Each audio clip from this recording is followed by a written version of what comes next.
Hello, is everybody hearing me now? Yeah, I'm hearing. Did anybody hear my introduction? No, I didn't. Okay, it wasn't too long, so we can start over, and a few more have joined us. So I would like to welcome you to our 30th annual clinical research meeting. Let me, so the recording has started, so good, so we should be in good shape. Yes, so it's a few years ago, this is the third year that I've been chair. Professor Plummer revived the meeting, and he insisted that the residents present as opposed to the consultants. And it's been working out quite well because the residents do have a responsibility now for doing research. So it's not really on a voluntary basis anymore, but it is useful. And this is part of our attempt to continue our mentorship of them. Professor Plummer asked me to give some apologies on his behalf. He'll be joining us later, but he didn't want us to get off to a late start. We have a mix of presenters today. We ended up with 7. We should have been doing our thing in March, but we got delayed because of the COVID emergency. And it's actually quite ironic because at the time we only had 8 cases and now we have over 4,000. Several of you all might have been in and out of quarantine. Some of you might have tested positive. Some of you might actually have been ill. Actually, they did lose a friend, but life goes on and we try to make the best of it and do the best we can as we go forward. And I said, you know, the COVID emergency has actually shown us in real time how research can affect policy and how policy can actually stifle the effects of researchers and scientific persons if the political will is not there. So it's a very interesting time to be involved in research. So as I said, we had 7 presenters. I think they have taken a bit of liberties turning up at the last moment, but they should all have been presenting in March. So I'm happy we have 7 of them. We have a good mix. 3 of the 7 are in radiology. I did not threaten them too hard, I don't think, but here they are. And we have a few from anesthetics, gen surge. And so I think you should all have an interesting evening. And I'd like to thank Dr. Monica Asnani, Professors Knight Madden and Reed, who will be standing in as judges for us and helping to, you know, give some critiques for the residents, so provide some guidance for them. So thank you all for your support and your attendance. And we will now get started with our first presenter, Dr. Bonnie Paul Williams, who is, I have my 3/4 year resident. So they're 3rd year, but they're actually now in 4th year. And he's gonna speak to us a bit about imaging of the lumbar spine.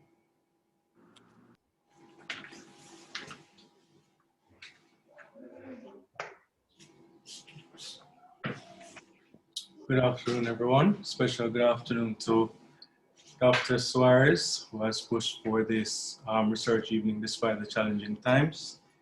Also, a special good afternoon to our adjudicators. I'm Dr. Bonnie Paul Williams, resident in radiology, and my research project is an assessment of the utility of a limited protocol MRI in imaging of patients, in imaging of the lumbar spine in patients with lower back pain.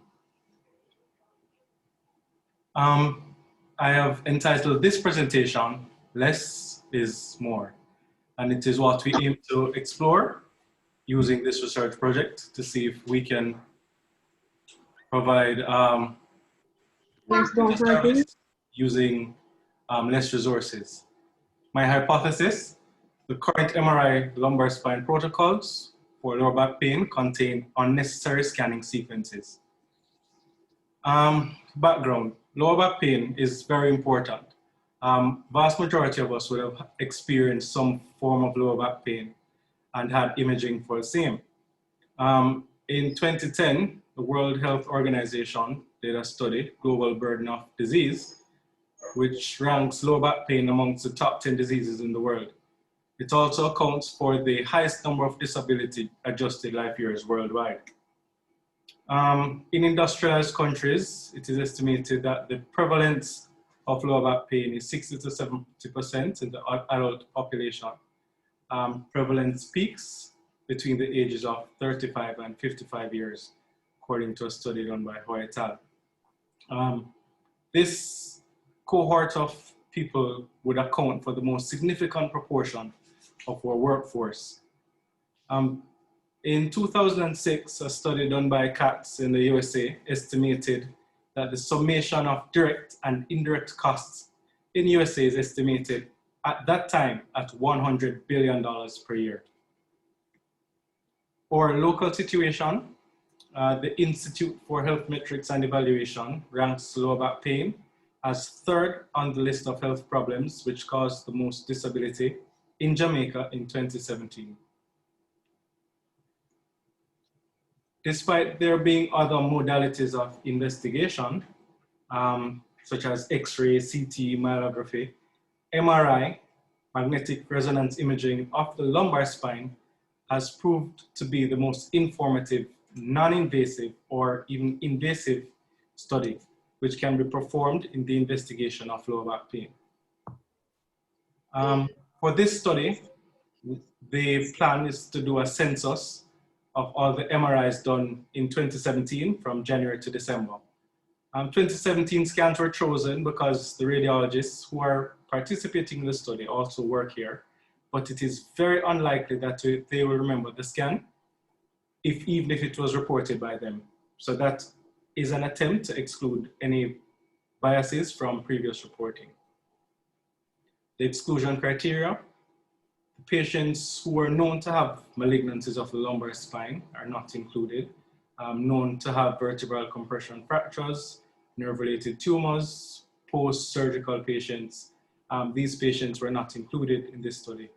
Also, in patients with multiple studies, only the first study done within this time frame was included. Methods. Well, at the time in 2017, all these patients would have had the standard full protocol, which offers 6 sequences to the patient.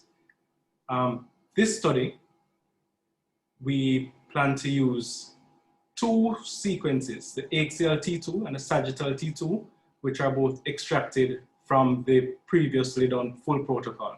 So this is a retrospective study where 2 sequences will be isolated from the 6. The T2 sequences were chosen particularly because they are very fast acquisition sequences. Apart from being fast, they also afford great detailed interpretation of the intervertebral discs, of the exit foramen, the nerve roots, cauda equina, and allows for good assessment of the vertebral bodies as well as the paravertebral regions. Because T2 is a fast sequence, it is estimated that the scanning time, if we use only the limited protocol, would be about 6 minutes. This compares to about 25 minutes for a patient who is receiving the full protocol. Sorry. To do an MRI of the lumbar spine, a patient has to lie completely still within the scanner. You can imagine that this may be a very difficult thing for a patient who is currently experiencing pain and may lead to an unfortunate cycle of pain, movement within the machine, and if the patient moves during the sequence, then that sequence will have to be repeated.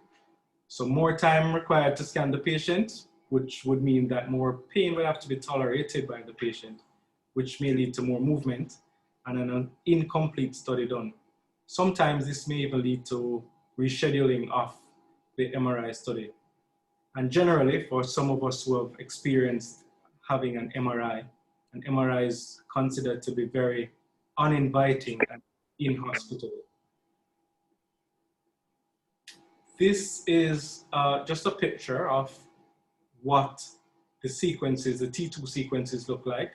The image on our right is a sagittal image, as you can see, labeled L1 to L5, but the scan usually covers beyond that, above and below.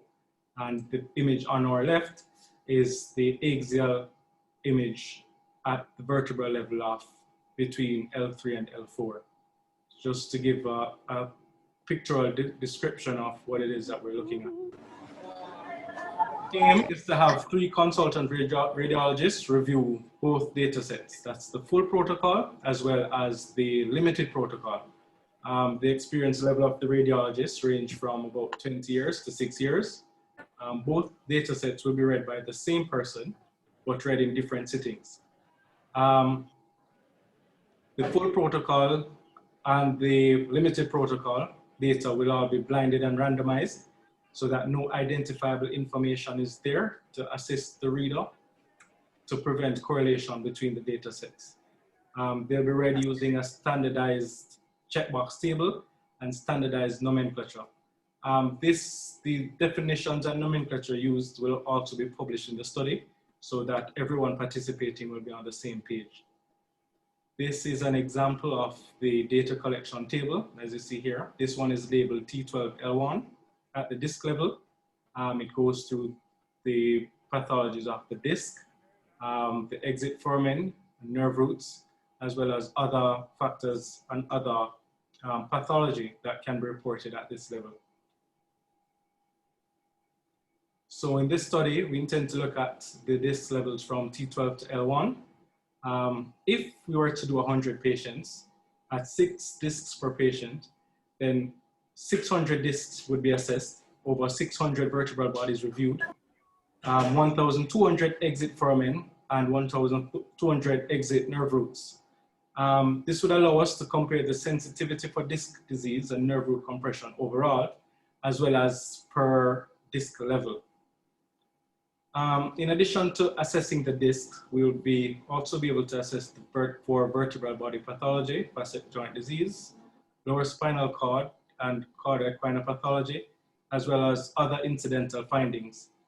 Doing the study this way, we will also be able to estimate the pickup rate for the limited protocol for all these secondary findings. We'd also be able to gauge inter-observer correlation between the radiologists who are participating in the study and reporting these scans. So doing the study in this way, utilizing T2 scans that are already in use in our department, it offers the possibility of a new working tool. And this would be a novel approach, since there has not been any published information using a limited protocol in this way. Yes, there have been other limited protocols in other places. However, these require 3D sequences, new machines, additional purchases, and upgrades, which we won't necessarily be able to afford. The benefits of doing the scan, doing a limited protocol, it decreases scan time per patient, decreases the risk of motion artifacts due to decreased scan time, decreases electricity and power consumption per patient, and it also affords the possibility of a decreased patient cost. The current cost for a lumbar spine MRI is $35,000 at UWI Hospital. It also decreases the reporting time, allowing for quicker turnover of results, and decreases data storage demands. This would cause increased patient throughput and increased availability of MRI scans of the lumbar spine. Limitations, and as an adjunct to a limited protocol, and some patients would need to have additional sequences. Some patients may even go on to have the full protocol. But recalls are standard procedure even in patients who have the full protocol. So, in summary, to date, there is no local or international study that has addressed the use of this particular limited protocol MRI. This approach hopes to optimize the equipment and personnel already in use to reduce costs to the hospital and patient, and to increase the availability of MRI L spine to patients. It also makes it easier to report. So this study seeks to explore if we can afford the patient a lot more, using less resources. Thank you. He just finished. Like it's just logged into. Okay, so we'd like to thank Dr. Williams for this presentation. Are there any questions?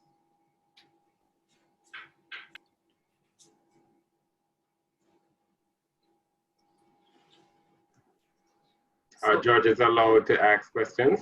Pardon me? Are judges allowed to ask questions? Of course. Go right ahead. Or should we just wait for the commentary at the end? Well, if you can decide where you want to put your question. No. You're addressing now. Go ahead. No. There are issues with the design of the study, which are fundamental. So I think I'll perhaps wait until then rather than pressure him at this point. He's grateful. Nice of you, Marvin. I have a question though, just a quick question. Okay, Prof. There are 6 protocols in the usual study, and you're whittling it down to 2. What is it that you think the persons who initially designed the protocol felt those 4 that you're leaving out would have added? Why do you think that they would not have seen it as unnecessary but put them in the first place?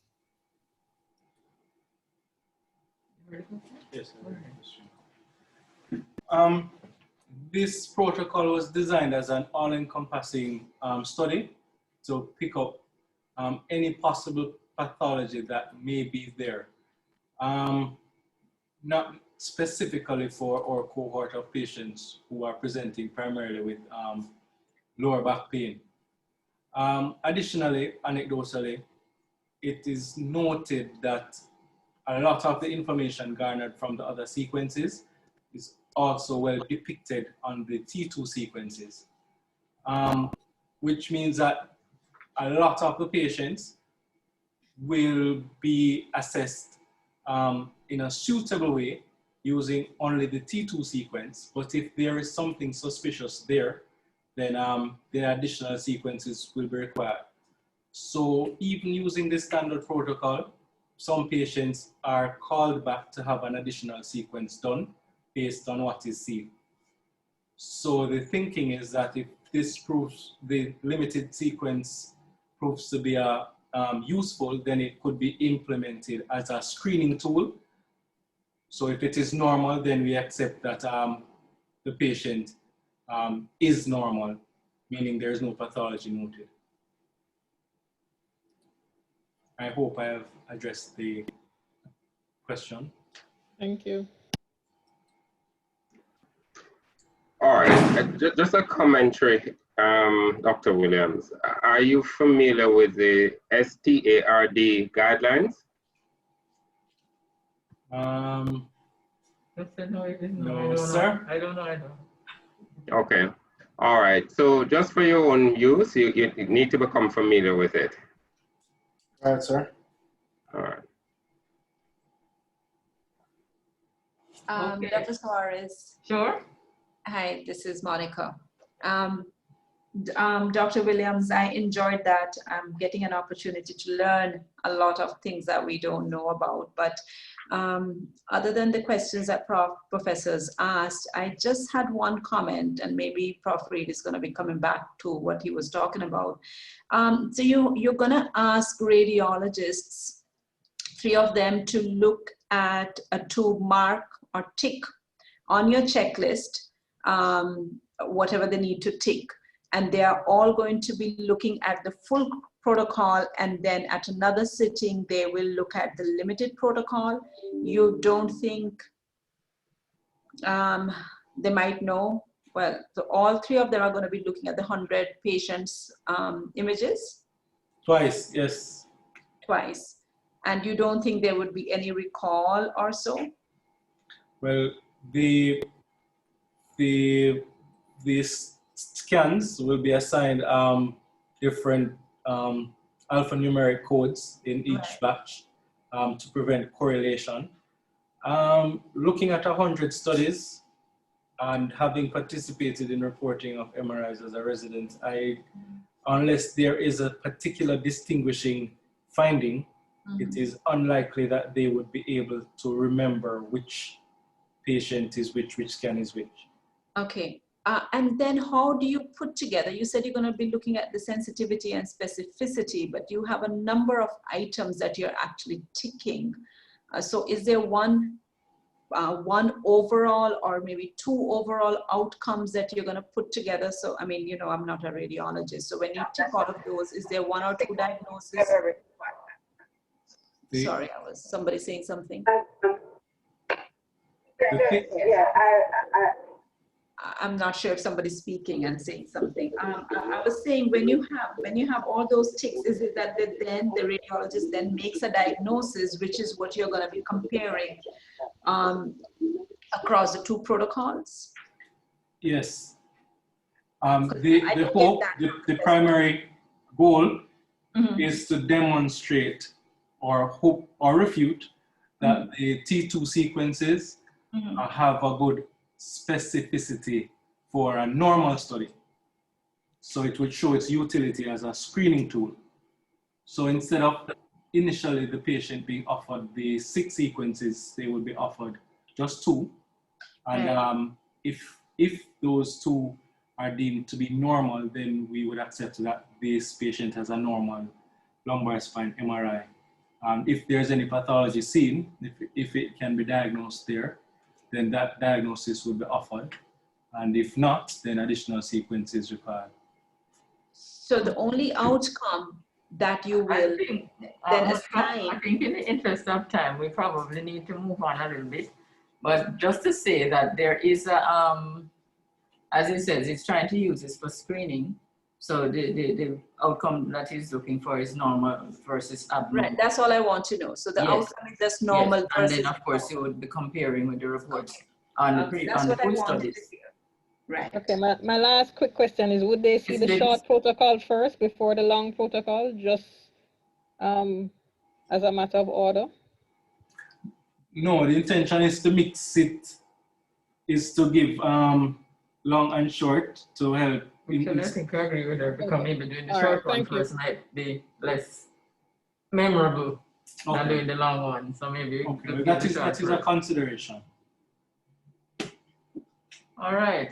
So I hope you all have had enough information from these gentlemen to make your evaluation. So we'll move on. So our next presenter is Dr. Abimbola Oyedeji. He's been actually one of my more enthusiastic participants, and he is a second-year general surgery resident assigned to the Kingston Public Hospital, now working at the Bustamante Children's Hospital.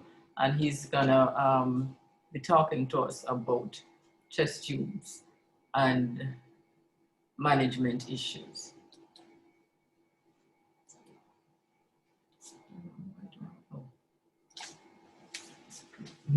It's not responding. Oh.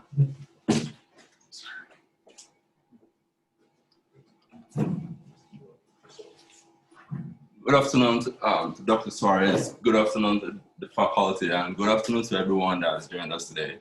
I'm Abimbola Oyedeji, second-year general surgery resident, and I will be presenting today the role of routine chest x-rays post-chest tube removal in traumatic chest injuries.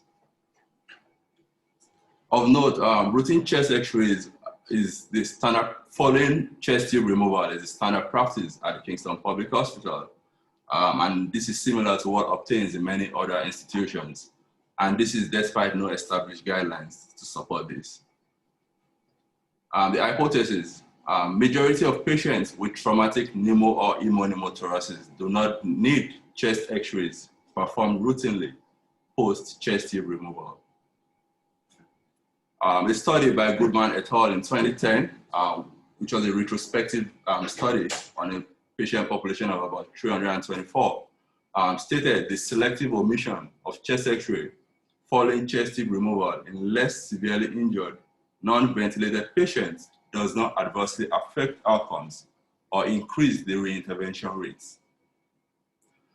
Another study by Cunningham et al. In 2014, also a retrospective study, and looked at 462 patient records and determined that routine chest X-ray post-chest tube removal is not necessary and should be obtained only upon clinical indication. A systematic review done by Sharam in 2015 of three retrospective studies had shown that in cases of reinsertion of a chest tube after removal, all these patients had symptoms. So the question we sought to answer was, is routine chest X-ray required post-removal of thoracostomy tube in traumatic chest injuries? At the Kingston Public Hospital, we had prospectively collected data on all patients presenting with traumatic pneumothoraces or pneumothoraces. And this was an observational study that was limited to a single surgical firm, which is one of 4 firms at Kingston Public Hospital.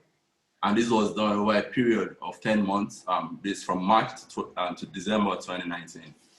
All these patients had chest X-rays done after we removed the chest tubes. What we sought to document was, 1, the rates of post-extubation pneumothoraces in these patients, the need for reinsertion of chest tube in this patient, if there was any change in management of these patients clinically, and as well as we noted the additional time required to obtain this chest X-ray, and hence the delay in discharge from the hospital, which also increased the length of hospital stay. The inclusion criteria included all adult patients with traumatic pneumothorax or pneumothorax with chest tube placement, and the drainage less than 50 cc over 24 hours was one of the criteria we had used, and no identifiable or documented air leaks. We had excluded 7 patients based on this criteria, which was any ventilated patients were removed from that or excluded. Constraints in following instruction, either due to mental or severe traumatic brain injury, or patients that were transferred out of the institution, e.g. for bronchopleural fistula, or patient death prior to chest tube. Hence, we had a total number of 59 out of the 66 that originally we had started with, and the average age was 37 years. The gender male was, I had a higher number of incidents, representing 76.3%, and the penetrating injury represented the highest number of patients with pneumothoraces or pneumothoraces. The average length of stay post-chest tube removal to obtain the chest X-ray was 20 hours. And this was the outcome post on the chest X-ray post the removal. We noted that majority of patients, representing 83%, that's 49 out of the 59 patients, had no recurrent pneumothorax, while 10 patients out of the 59, representing 17%, had recurrent pneumothorax. Of these patients that had pneumothoraces, as determined using the Collins formula, while there are other methods that could be used, like the Reyes method or the Light index, we had used the Collins formula to determine the degree of pneumothorax. And 9 of the 10 patients had less than 5% pneumothoraces, while only 1 patient was noted to have had greater than 5%, which was actually 15%. Patient of note was asymptomatic, but however, there had been a change in management of this patient using high flow oxygen, which represented just a change in clinical management of 1.7% of the total 59 patients. And there was no patient that required reinsertion of the chest tube following the removal. Of note, the limitations that we had acknowledged was the small sample size, which had effectively affected this, and the power of the study, and the fact that it's a cohort study rather than randomized study.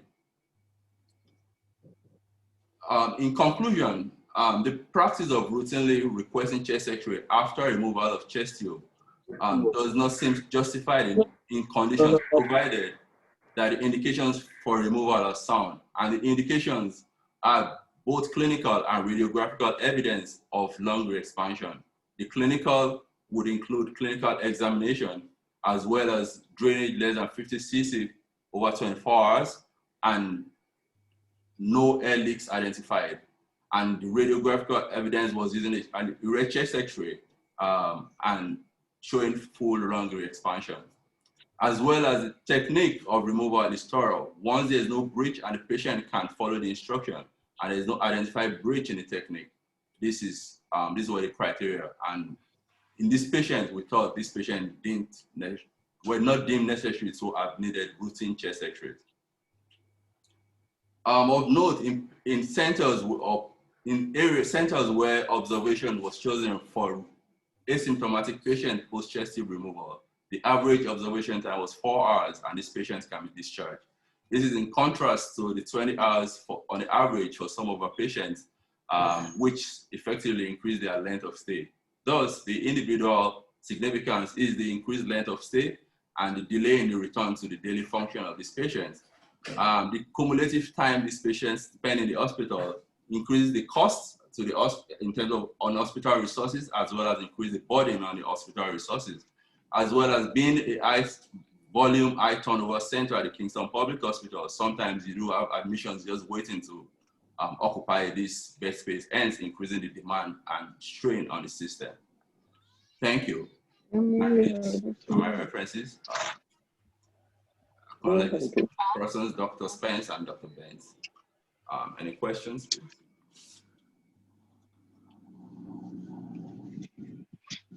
Yeah, one question. Dr. Eric Williams, Emergency Medicine. Huh? Yeah, this is Dr. Eric Williams, Emergency Medicine, with a question. Okay, yeah.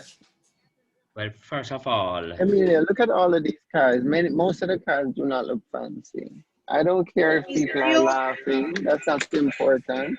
Does the car carry us where we need to go? Sorry, I didn't get a question. That's most important.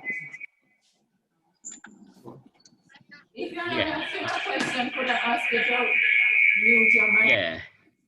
Yeah, I'm asking a question. But before that, a very good presentation, very convincing presentation, despite single center and a relatively small number. But the question I would like to ask, when you placed those chest tubes, you did not comment whether they were placed, whether basal, which is the current recommendation, 5th intercostal space, just anterior to the mid-clavicular line, if all were placed based on the new ATLS guidelines versus whether any were placed in the apical 2nd intercostal space. Were they all placed in the 5th space? Yeah, they were placed in the 5th intercostal space, except for patients that either had not effective drainage and then had to be changed either to the 4th or 6th space. Otherwise, they were placed in the 5th intercostal space. Okay, and just to mention, was the level of doctor who treated those, who placed those tubes and removed them, were the same level of training? Did we look at that? Have any snacks in here? Yeah, we did actually. It's one of the things we are going to be looking at fully in the full report. We did consider that in terms of if this was residents versus if they were interns. And what happened was we even compared, we're going to be comparing in detail if it's 2 persons removing the chest tube as opposed to 1 individual, and what level the person is. But we are still definitely going to be analyzing that in detail as well. And my last question, did you do routinely oxygen saturation post-extubation on all or on what number of patients? No, we don't routinely place on oxygen post-removal. So just on that patient that we have felt was significant at the time. Okay, thank you. Thank you very much. My question is, the one patient who had a pneumothorax afterwards of 15% was placed on high flow oxygen. What would have their natural history have been were it not identified with the X-ray and they did not get the change in their management? Well, it actually was asymptomatic. So for the most part, his saturations were fine, respiratory rate fine. So it was clinically asymptomatic, and review of the studies have actually shown that these patients, once they are clinically asymptomatic, usually don't require any intervention actually, and there has been no adverse outcome associated with it. It stated clearly that the patients that do need re-intubation with reinsertion of the chest tube were actually patients that became symptomatic. Thank you. Thank you, yeah.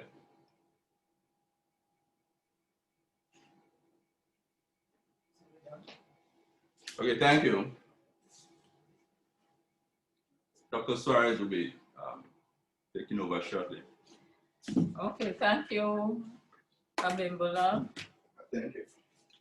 And you did very well, thank you. Thank you very much, Dr. Suarez.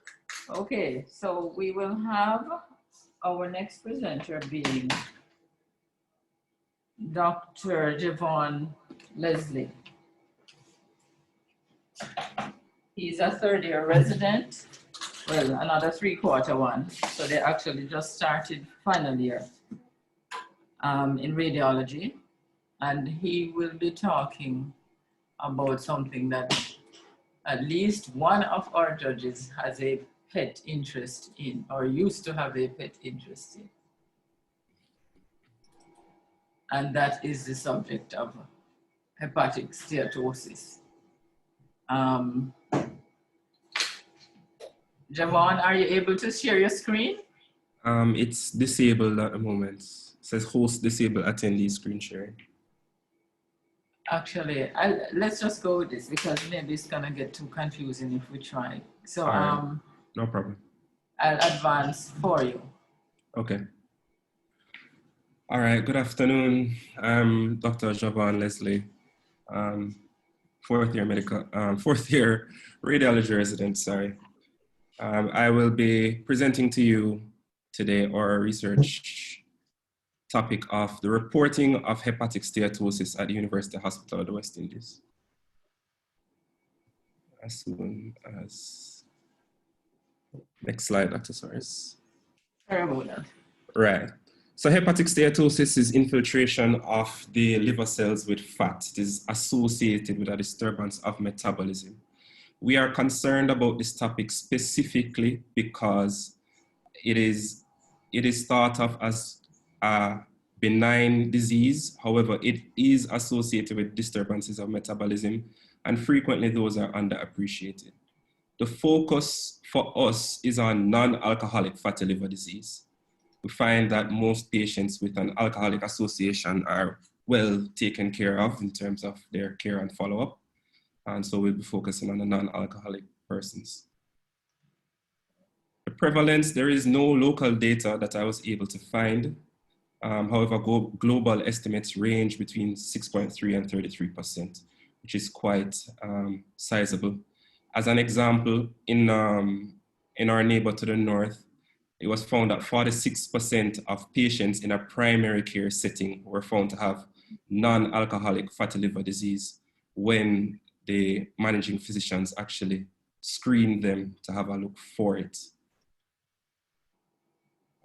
This slide is just to illustrate, give you an idea of different populations and the prevalence in different populations. It's actually quite lovely, well, luckily it's quite low in the African continent, and we can see various differences there. I am not sure, and neither were the authors that I cited, about why there is such a high prevalence in South America. But I assume it might be related to comorbid illnesses. That should be explored by those authors. So the clinical relevance for us, what is the concern? About 42 to 44% of patients are going to progress from non-alcoholic fatty liver disease to non-alcoholic steatohepatitis. It's important to note that this steatohepatitis is just as bad as a viral hepatitis or hepatitis for any other cause. 1/4 of the patients who have non-alcoholic steatohepatitis will progress to cirrhosis and have all the attendant consequences thereof. briefly, treatment options. We are trying to catch these patients while they still have non-alcoholic fatty liver disease, because the treatment options are, one, low cost, and two, they focus on lifestyle intervention and control of other comorbid illnesses.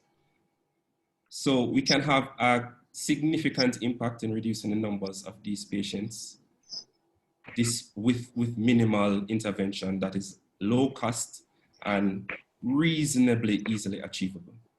It has been demonstrated to decrease the fat within the liver, and it has also been demonstrated to decrease the inflammatory process as seen histologically. So, how do we diagnose this? Most persons will assume that we need to do liver biopsies if you're going to measure how much fat is in the liver. But imaging has been well demonstrated to accurately diagnose this condition. You can use ultrasound or you can use CT. We'll be focusing on CT given that this is the modality of focus for this particular research project.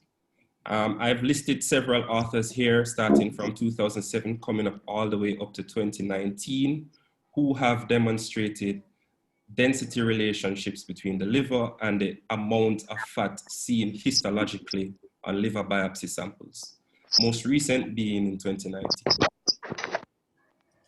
So, our hypothesis is that fatty liver disease evident on computed tomography is underreported at our institution. Our objectives were to determine the percentage of abdominal CT studies which demonstrate steatosis, find out whether or not the radiologists who reported these studies actually said it in their reports, and to determine if there is some association between the subcutaneous fat thickness that we see and the amount of whether or not the patient had fatty liver disease, obesity being that correlation. So the study period is July 2017, 1st of July 2017 to the 30th of June 2019. And we're going to exclude any study with any artifactual distortion, whether by technique or metallic implants or whatever else confounding or density measurements. And we're going to exclude patients with a known history of liver disease. Those are not the patients that we're trying to catch. We're trying to catch the early patients. So who will review the scans? Myself and Dr. Suarez. And this slide is just an example of the histologically seen macrovascular steatosis. And once we measure the density of the liver in an unenhanced study, once it's less than 40, we know that there's reliable correlation that there's at least 30% steatosis. This slide illustrates how density measurements are done on CT. So this is a selected slice. It covers both the liver and the spleen. The liver is on the left of the image and the spleen is on the right of the image, despite the liver being on the right side of the patient. You can see that little circle. The software that we use will automatically average the densities for all the pixels within that region. And you can see that it will give us the mean, the standard deviation. It will give us the max density and the lowest density, etc. We're going to look for liver attenuations less than 40. And we can also compare the difference between those two organs, and a ratio of less than 1.1 is also equivalent in terms of our histological correlation. The issue is, press one more time, Dr. Suarez. The issue is for contrast enhanced studies, we have different enhancement characteristics for different patients, different ages, different cardiovascular issues, etc. So a lot of our studies, a lot of the reliable readings are going to be done on non-contrast studies, but we do have a method of assessing contrast enhanced studies, and that is looking for focal fatty sparing. Press one more time, Dr. Suarez. Go back. I'm not so sure. All right, there should be an arrow there. There we go. So that arrow demonstrates an area of focal fatty sparing. So that area of the liver is a little brighter and therefore a little more dense, implying it is normal. And we can see that the liver, otherwise from that little area and a smaller area beside the gallbladder, the rest of the liver is darker than those two focal areas. So that patient has focal fatty sparing on a background of diffuse steatosis. So once we've done all our measurements, we're going to pull the reports. I've blacked out this just to illustrate that we're going to ignore everything else on the report, and we're going to look for a sentence, either in the body or in the depression, that says either note is made of hepatic steatosis or there is hepatic steatosis, whatever method it is that the reporting radiologist chose to deliver this information. So the results, we're looking for how many times did we find hepatic steatosis and was it reported? And we're trying to see what percentage of our study population has hepatic steatosis generally. If these numbers are significant, we can then go on to discuss what there is to be done about it. This presentation was prepared before data collection had begun, but since in the intervening months between when this research evening was originally scheduled, we have done some preliminary data collection steps. So we found that within the study period, there are about 4,000 CT studies labeled abdomen, calculating our sample size for a 95% confidence interval and a 5% margin of error. We have to look at least 351 of them. And unfortunately, inadvertently, this will also exclude urological studies such as KUBs and urograms, which would cover the liver, but the primary indication would be some genitourinary investigation. So out of the 351, I did preliminary analysis on 50. 39 of them were contrast enhanced, 11 of them were non-contrast. Out of that, one patient had hepatic steatosis. Advance one for me. Oh, go back, please. Okay. So this just illustrates that there is much more of the study population to be analyzed. And the patient that had hepatic steatosis, it didn't show up on the slide, but the patient that had hepatic steatosis, it was not reported in the corresponding radiology report. So the limitations of the study, record keeping are the bane, well, record keeping is the bane of a lot of studies done locally. For example, we are studying subcutaneous fat thickness in part because BMI is not routinely done at this hospital unless the managing physician specifically requests the patient's weight and height to be measured. It would be good to know the long-term follow-up for a lot of these patients. Documentation is also lacking there. And we don't know how many patients have non-alcoholic steatohepatitis. It's quite possible that people are seeing patients with deranged LFTs on the ward quite routinely. And if you're not thinking about non-alcoholic steatohepatitis as a differential, it will never be diagnosed. So the significance of this study, we want to see whether or not the radiologists are reporting this finding.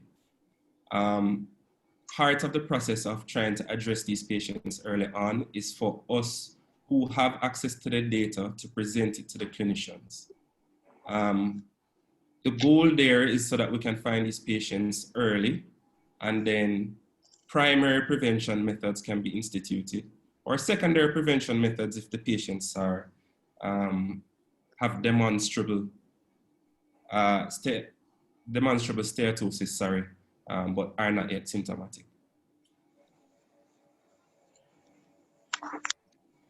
And I think that's it. And thank you. Any questions?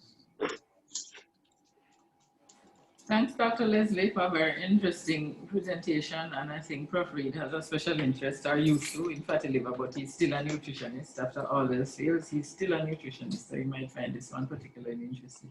So any questions?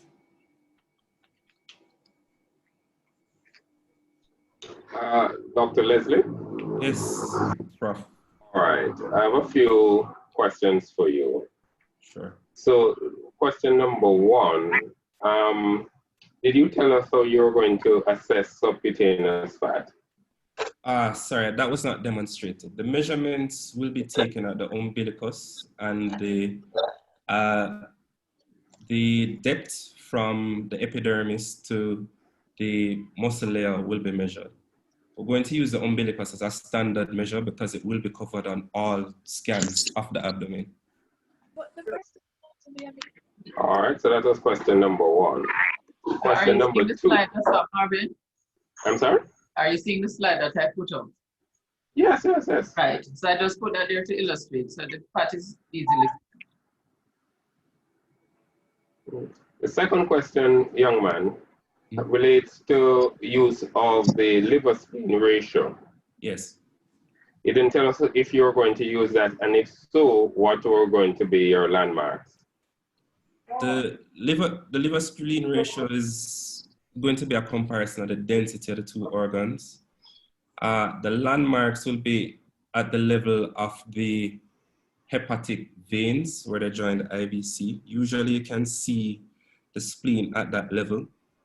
There are going to be patients where a standard measure like that, a standard slice like that does not adequately, you don't see a representative portion of each organ.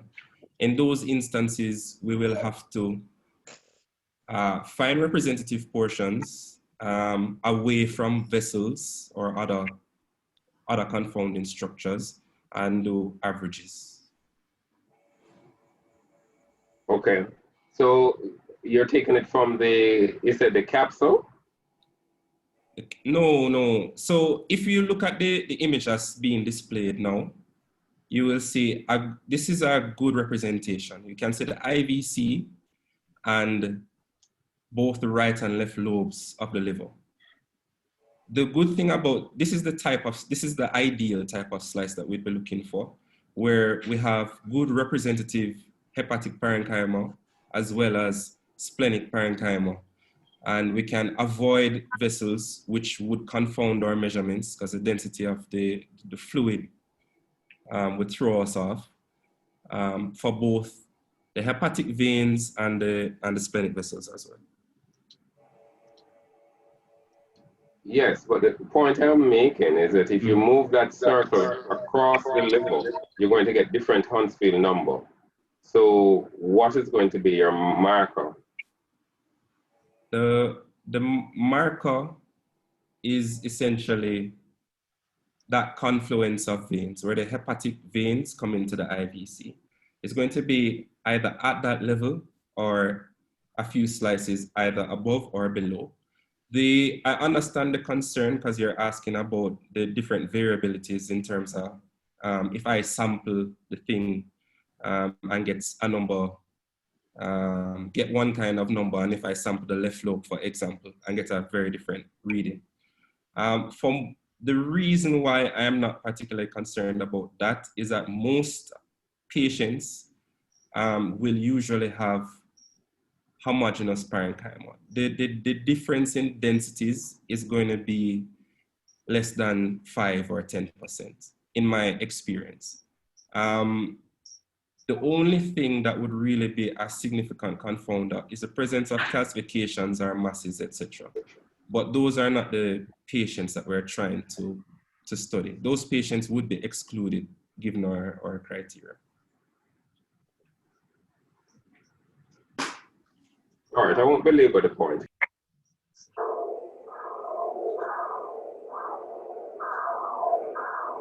Any more questions? Okay, so we can proceed. So thanks Javon, thanks Prof. So our next presenter is one of my final years. So they should have flown the coop already, but they had to spend a little extra time. because of COVID. So this will be Kemoy Reed, and he's going to be talking about cholangiocarcinoma. Kemoy, your turn.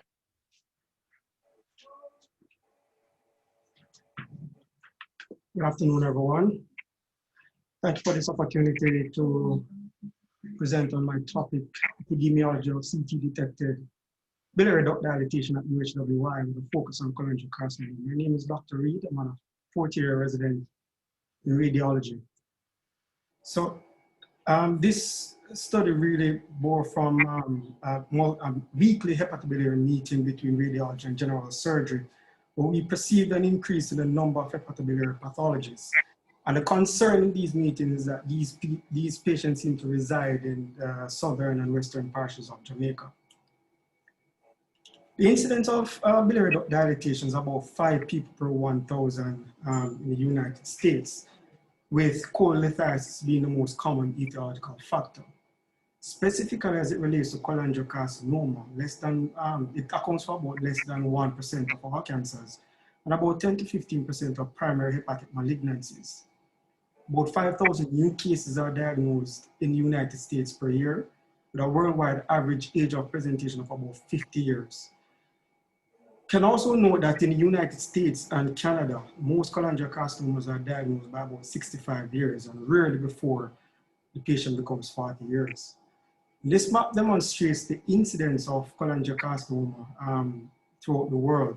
And if you look at our closest relatives, Puerto Rico and Costa Rica, for example, incidence is about 0.3 to 0.35 per 100,000 people, compared to Asia, where the incidence in Northeast Thailand is about 85 per 100,000 people.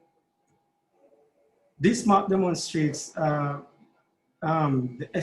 excess lifetime cancer risk for Jamaica. And it's noted that this is highest in parishes of Manchester and St. Elizabeth, for example. Now, the excess lifetime cancer risk is a probability that given an exposure level of any carcinogen, a patient might develop cancer in their lifetime. These areas correspond to where bauxite mining is done primarily in southern and western parishes. And in 2004, the Regulation of Mining Act encouraged the restoration of mined out bauxite lands, meaning lands that have been used by these mining companies for to be reused for commercial and domestic activities. These include farming, housing, community centers, schools, and industrial buildings. Now, we hypothesized that there is an increase in the number of hepatobiliary pathologies, and these patients live in southern and western parishes of Jamaica. We set out to investigate epidemiology of CT-detected biliary duct dilatation and the presence of cholangiocarcinoma in patients imaged at UWI. We wanted to determine the prevalence of biliary tract dilatation and cholangiocarcinoma, to determine the proportion of biliary tract dilatation with radiological features suggestive of cholangiocarcinoma, to determine an association between demographics, geographic factors, and imaging characteristics of biliary duct dilatation. So we did a retrospective descriptive analysis of abdomen scans done between January 2013 and December 2016. These scans were performed on in and out patients. And we excluded all scans that were non-contrast, meaning they didn't give any IV contrast to enhance. We also excluded scans of the chest with partial coverage of the upper abdomen, excluded patients who had an acute history of trauma at the time of imaging, especially if there is liver injury. All angiographic studies, meaning studies just looking at blood vessels, and patients who had a confirmed history of malignancy, particularly if there are hepatic metastatic disease. Images were reviewed by consultant radiologists at UWI, and we sought to establish that intrahepatic duct dilatation were calibers, internal diameter calibers of greater than 3 millimeters, with extrahepatic ducts greater than 6 millimeters in adults, or 10 millimeters in elderly patients or patients who have had a previous history of cholecystectomy. Now, these pictures demonstrates what biliary duct dilatation would look like on CT scans. So on the left of this of both images, you can see the liver, and red arrow demonstrates the tubular, low or hypodense, we call them, structures in the liver consistent with biliary ducts or dilated biliary ducts. Black arrow demonstrate that there is some peripheral enhancement, and these are some findings that we would consider with cholangiocarcinoma.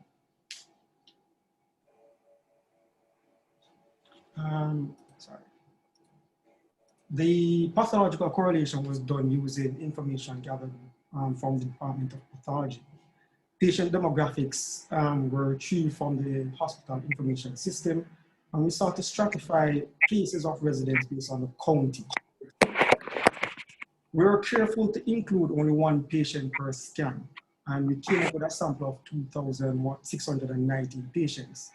With 157 of these patients had biliary duct dilatation on imaging, with 32 of these patients demonstrating imaging findings suggestive of cholangiocarcinoma.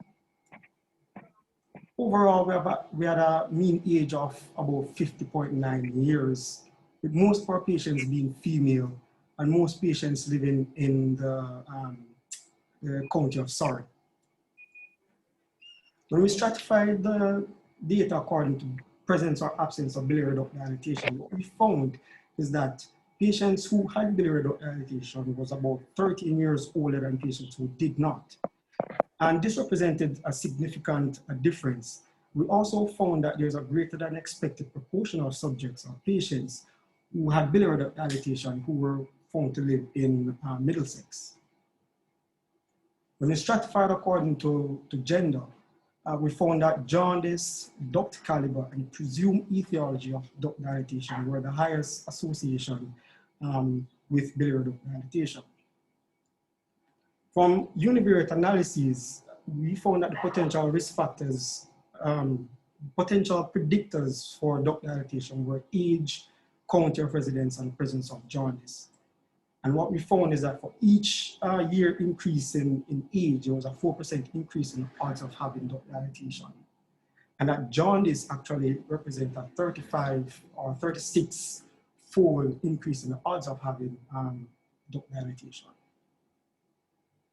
We also went on to stratify these patients according to the presence or absence of presumed imaging findings of cholangiocarcinoma. And we found that jaundice, the location of the stricture, and the duct caliber were highly associated with the presence of imaging findings of cholangiocarcinoma. Similarly, stricture length was also significantly associated with imaging findings of presumed cholangiocarcinoma. So, unfortunately, we only had about 3 of the 32 patients with presumed imaging diagnosis of cholangiocarcinoma actually had pathological findings of same, which represented a prevalence of about 1.14 per 1,000 patients for this particular sample. So we were faced with some limitations, and the fact that this was a retrospective study meant that we had no control over the clinical information that was recorded or available, or the protocols of scanning used at the time of scanning these patients. And that we had no histological diagnosis for majority of our patients. In fact, over 65% of our patients with imaging findings of cholangiocarcinoma UWI were accounted for, while about 45% of this number had alternative diagnoses. So what we conclude is that biliary duct dilatation accounted for about 6% of our sample, and that these patients were older by about 13 years. The age and the clinical presence of jaundice were significant predictors of biliary duct dilatation. A higher than expected proportion of patients with biliary duct dilatation actually live in the county of Middlesex. We also concluded that the prevalence of cholangiocarcinoma in this particular sample was about 1.14 per 1,000 people. We were unable to establish if there is an increase in the incidence of cholangiocarcinoma or an association with the place of residence. We found that duct caliber, stricture lengths were associated with imaging presumptive diagnosis of cholangiocarcinoma. And we thought that a prospective study given the same model would actually mitigate against some of the limitations that we face. These are my references, and thank you for this opportunity.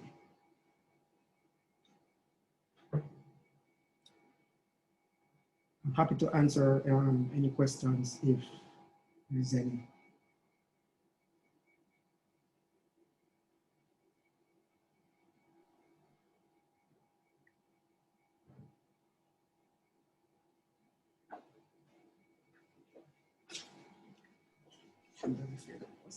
Right. Any questions?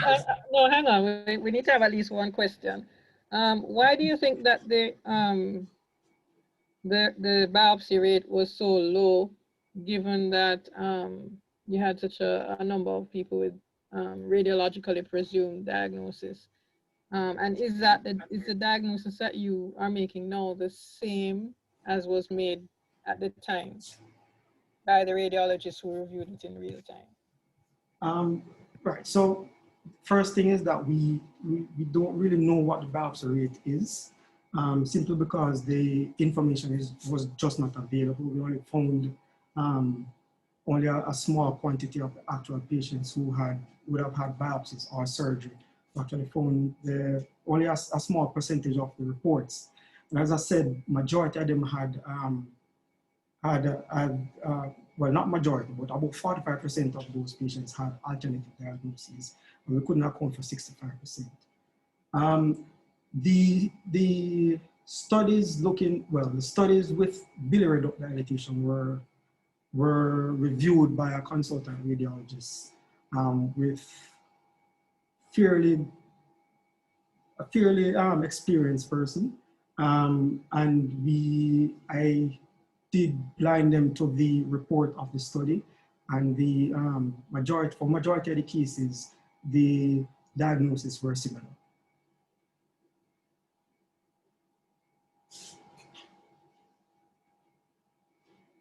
Thank you. Dr. Reed. Yes, please. Hi, this is Dr. Snani. Just a quick one. So this is, you looked at all 2,600 plus CT abdomens that were done for any indication at all during the time period? So the sample was actually way greater than 2,619. We could not look at all of them. What I did was to look at the patients who actually had findings of duct dilatation, and then I extrapolated what imaging findings were from those. Oh, okay. So you're not reporting on the 2,619 cases? No, reporting mostly on the patients who had duct dilatation. Okay, and just for my knowledge, because this study was done on CTs done at UWI, yes, you think you have a fair cut of patients coming to you from all over the island for us to be able to look at the geographic distribution? While doing the study, we thought that this was going to be the case. As it turns out, it wasn't. And there are various factors for these. Patients may have come in from other peripheral institutions to get scanned and then get managed at other institutions. A lot of studies that were available on our PAC system were from studies of private institutions, so we pretty much didn't have the reports for those, and a great number of the studies were unavailable for review as well. So those were limitations regarding that. Yeah, so it can't really be true prevalence that you're determining, right? Not at this time, but as I said, a prospective study of a similar nature may mitigate against some of these. Absolutely. Thank you. No problem. Okay, I think I'm going to call a halt to the questions for now. I have somebody who is on fire. So our next presenter is Dr. Shamika Hughes. She's actually on duty as we speak in A&E. So she presented us with a recording, but she will be available for a few minutes after we're done to answer questions. So I'm going to allow her to speak. Where is it? I'm sure I saved it. Oh, here. Right. So we have a recording, as I said, so I'm going to get that playing. So now she's a fourth year A&E resident, and as you can see, she'll be discussing the epidemiology of arrhythmias. Good afternoon, everyone. I'm here this evening to present on the epidemiology of arrhythmias in the emergency department at the University Hospital of the West Indies. My name is Shamika Hughes, and I am a postgraduate year 4 student. Before was due to factors beyond my control. Good afternoon, everyone. I'm here this evening to present on the epidemiology of arrhythmias in the emergency department at the University Hospital of the West Indies. My name is Shamika Hughes, and I am a postgraduate year 4 student. Before I continue, I would like to apologize for this pre-recorded presentation. This was due to factors beyond my control. Arrhythmias account for the most common cause of sudden cardiac death worldwide, and it is the leading cause of death in patients with ischemic heart disease. True incidence, however, remains Shamika, you're available. atrial fibrillation is the most common clinically apparent arrhythmia worldwide. In Jamaica,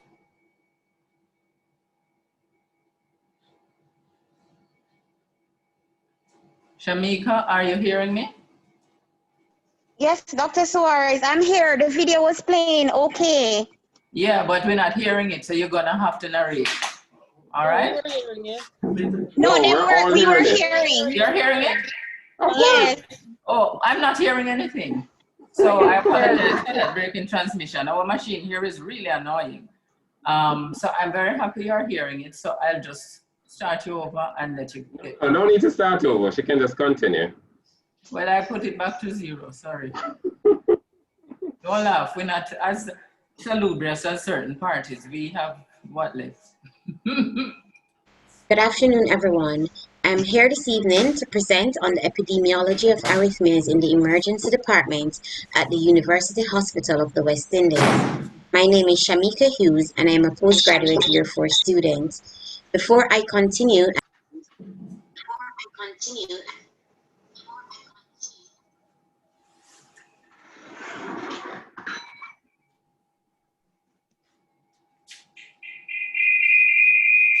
What happened, Jan? We're not hearing the sound now. You only did something. You did something. We were hearing fine, and now it's gone.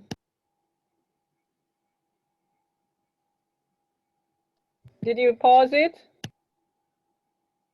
It was muted. Dan, you muted it.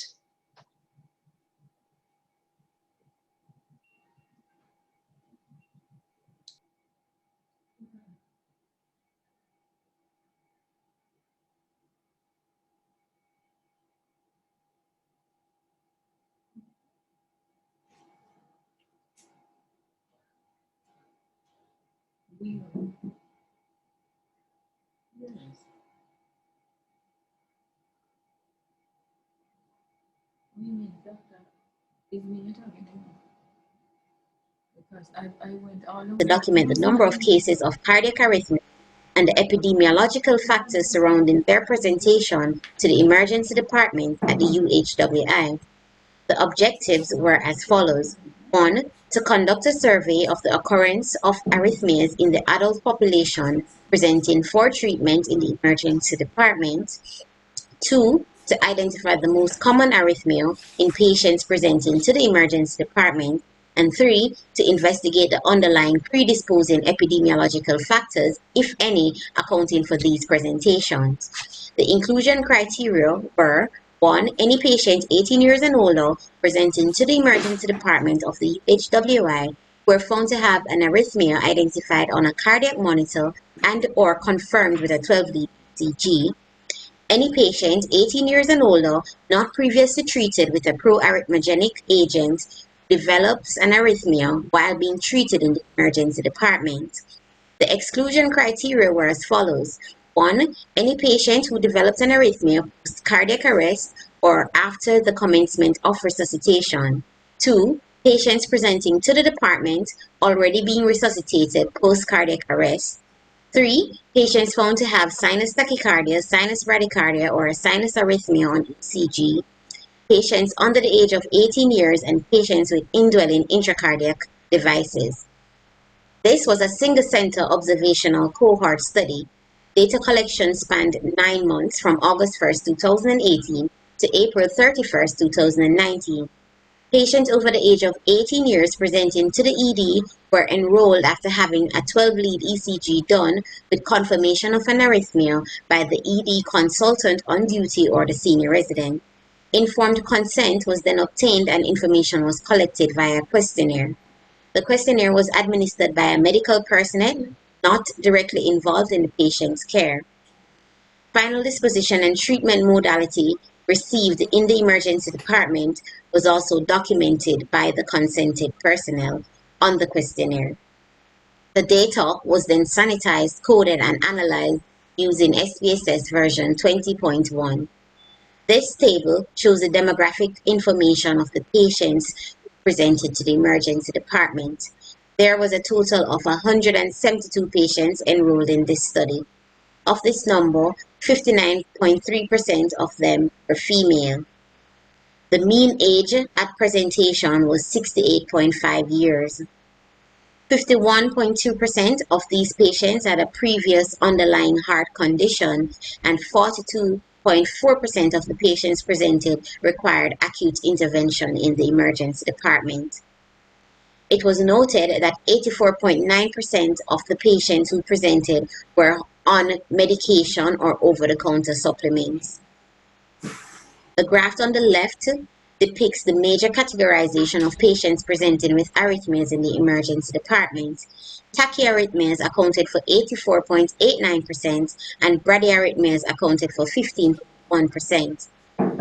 The pie chart on the right depicts the major arrhythmias that were seen in the emergency department. In keeping with global studies, atrial fibrillation was the most common arrhythmia identified, and this was seen in 43.02% of patients presenting. This was followed by atrial flutter and then a paroxysmal supraventricular tachycardia, which accounted for 13.3%.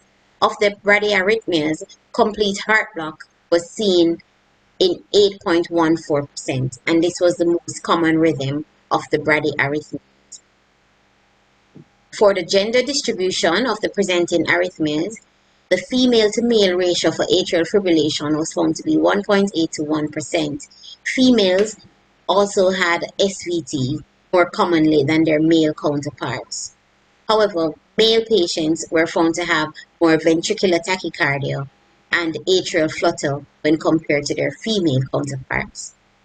For the age distribution of the arrhythmias, greater than 69% of the patients were found to be of the elderly population, which is greater than 65 years. Only 3.49% of the patients were less than 35 years old. The common illnesses associated with arrhythmias are depicted on the slide. Hypertension was found to be the most common illness, followed by diabetes, stroke, and then chronic kidney disease. Almost 52% of the patients had underlying heart disease. The most common heart disease identified in this study was heart failure. This was followed by a previous arrhythmia diagnosis, ischemic heart disease, and rheumatoid heart disease. Almost 60% of the patients found in this study were overweight or obese, as depicted by the pie chart. 19% of the patients presenting in this study admitted to illicit drug use, the most common being tobacco or cigarettes, followed by alcohol and cocaine. 18% of this population admitted to taking illicit drug within the last 24 hours of presentation. Family history did not play a significant role in this study. 90% of the patients denied a family history of sudden cardiac death. Of the interventions received in the emergency department, pharmacological treatment was the most common and was seen in 35.5% of the patients. The most common drugs used were adenosine, atropine, and amiodarone. The second most common intervention was vagal maneuvers, followed by synchronized cardioversion for unstable tachyarrhythmias. 76% of the patients were referred to the internal medicine specialty, while 10% of the patients were allowed home. from the emergency department. Of this 10%, 90% of them were less than 35 years old. So in conclusion, the prevalence of arrhythmias presenting to the University Hospital of West Indies was found to be 1.61%. Atrial fibrillation accounted for 43% of the rhythms identified in this study. The prevalence was adjusted for the total number of patients who presented to the emergency department, and it was found that atrial fibrillation accounted for 0.59% of the ED visits to the UHWI.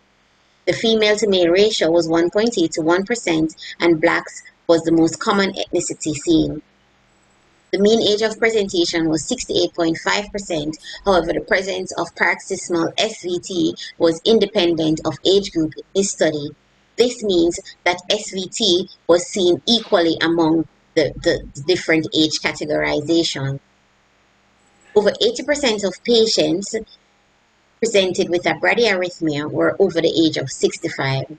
Majority of the patients in this study were found to be overweight or obese, but 90% of the patients had an underlying chronic illness, with greater than 50% having an underlying heart condition. 81% of the patients with supraventricular rhythms in this study had hypertension. Diabetes saw a prevalence of 22.6%, followed by stroke and then chronic kidney disease. Pharmacological intervention was the most common treatment modality in the emergency department, and majority of the patients were referred for admission to the internal medicine specialty. The recommendations after completing this study were as follows. 1. The need for evidence-driven allocation of resources to decrease modifiable risk factors in patients with arrhythmias. 2. The need for subsequent studies to evaluate the impact of decreasing the risk factors on the prevalence of arrhythmias. 3. Lifestyle modification to lower blood pressure and BMI, and this may have an impact in decreasing the prevalence of arrhythmias. And 4, as this was a single-center cohort study, there needs to be replication of the research on a larger scale. Thank you.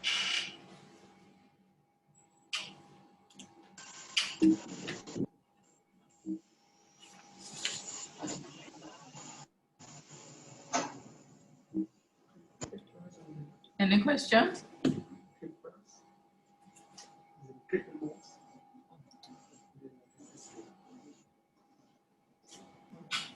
Thanks, We have Shamika. at least one question. So any questions for Shamika? Yeah, were any of her findings surprising or different from what she expected from the literature? Okay, so in the literature, family history, or the previous study that was done in Jamaica by the Global Development Study Foundation, they found that family history played a significant role in the genesis of these arrhythmias, with the exception of atrial fibrillation. However, this was not seen in our study, as over 90% of the patients denied a family history of sudden cardiac death or any other heart problems.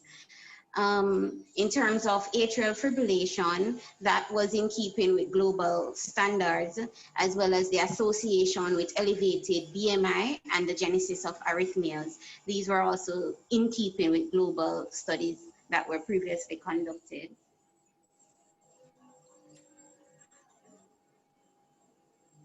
Thank you. Dr. Hughes. Oh, go ahead. Dr. Hughes? Yes, I'm here. You mentioned in one of your objectives, I think it was objective number 4, that you wanted to ascertain any association or any factors that was associated with the prevalence of arrhythmias in this study. The question I have for you is, do you think that the design of the study allowed you to answer that question? Okay, so my objectives for this study, it was 1, to conduct a survey of the occurrences of arrhythmias in the adult population presenting for treatment to the emergency department. That question was answered. It was also to identify the most common arrhythmia in patients presenting to the emergency department that was found to be atrial fibrillation.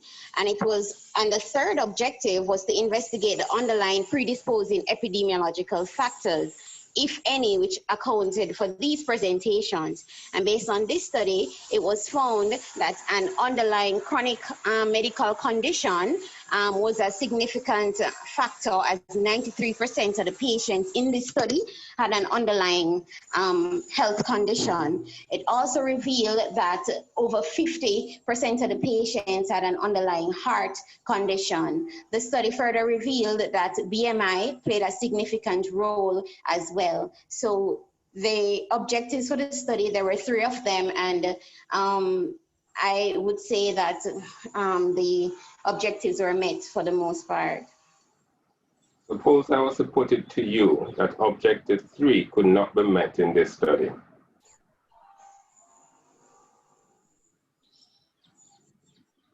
Would I be crazy?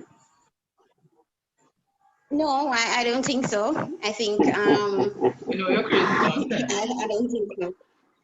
The study was a single-center study, so by no means it can be what is happening in the general population. So there needs to be other studies conducted for us to better answer that question. All right, ma'am. Thank you. Okay, so we're behind time, but I think we have had a good meeting so far. So I have 2 presenters left. Annalisa Miller. She's a 3rd year anesthesiology resident at the Kingston Public Hospital. And she's gonna be speaking to us about nutrition as well. And she's online, so I'll advance her slides for her and she'll be available for questions.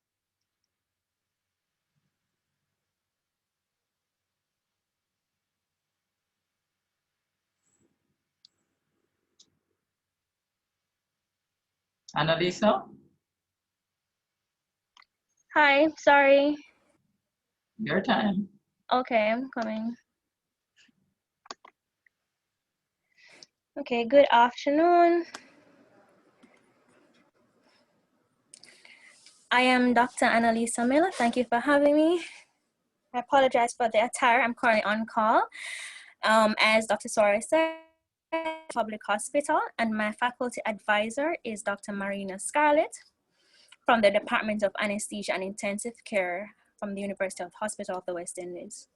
And today I will be presenting on the feasibility of the routine use of the modified nutrition risk in critically ill, that's the M-Nutric score, in mechanically ventilated surgical patients in 2 intensive care units.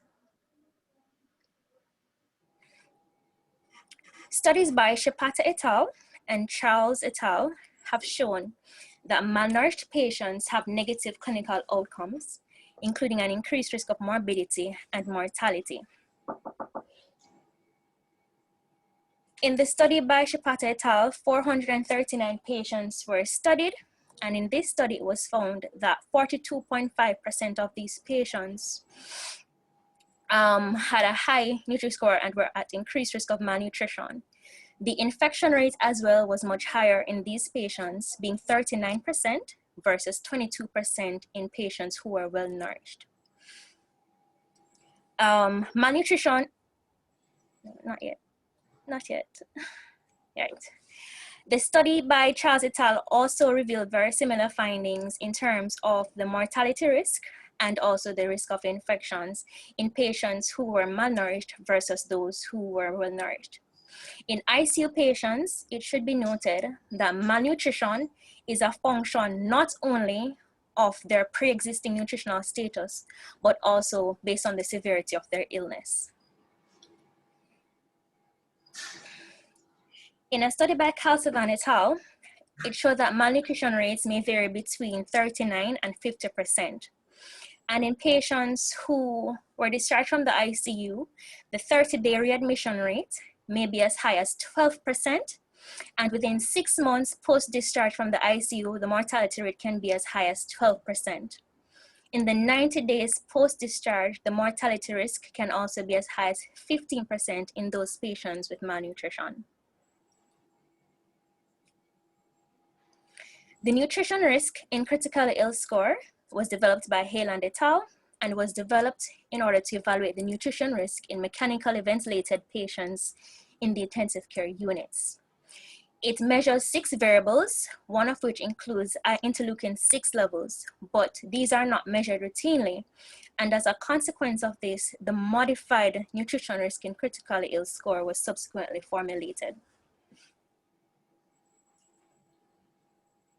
Our hypothesis for this study is that mechanically ventilated surgical patients in 2 tertiary care hospitals in Jamaica with a higher M-Nutric score are at greater nutritional risk. We want to determine the percentage of mechanically ventilated surgical patients who have an increased nutritional risk in intensive care units at the KPH and the University Hospital. And we also want to assess the perceived possibility of routinely utilizing the M-Nutric score to determine the nutritional risk of these patients. Our study is a prospective observational study that will utilize the M-Nutric score, which is a validated screening tool to identify mechanically ventilated patients in the ICU. We will be including all adult surgical patients who have been admitted to the intensive care unit.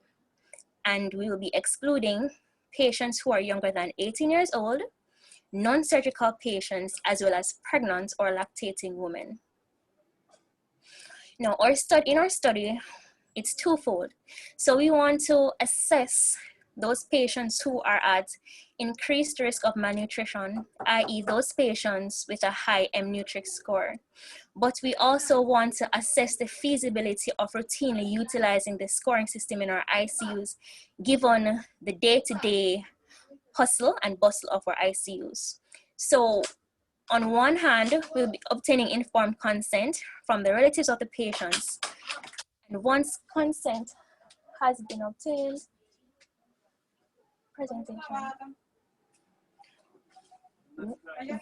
once informed consent has been obtained, I'm sorry about that, residents in the ICUs at the KPH and the University Hospital of the West Indies will collect the data using a questionnaire. And of course, this questionnaire will include information which will be needed to calculate the M-Nutric score.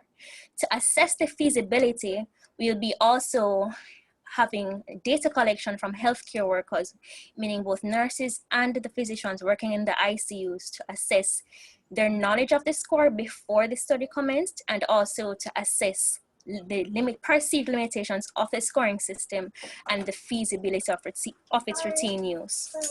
The variables assessed by the Nutric score are shown in this table here, where we'll be looking at the age of the patient as well as Apache 2, the SOFA score, the number of comorbidities, as well as days from hospital to ICU admission, and IL-6 levels. Now, the lowest score that can be attained is 0, and the highest score of 10.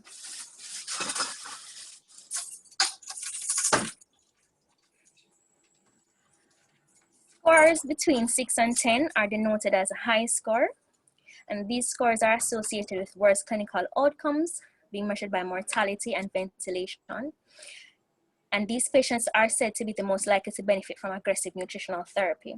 Scores between 0 and 5 are denoted as low scores, and these patients are said to have a low malnutrition risk. This now is just a table showing us the M-Nutric score and the variables which it assesses. And as I said earlier, it has the same variables as the Nutric score, with the exception of IL-6 levels. And as such, a high score would be between 5 and 9, and a low score between 0 and 4.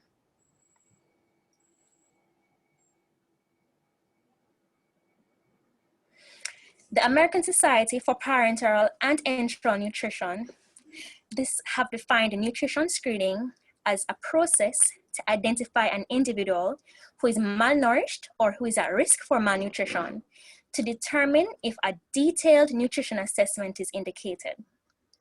In the critically ill population, or nutritional assessment should include a consideration of the patient's severity of their illnesses.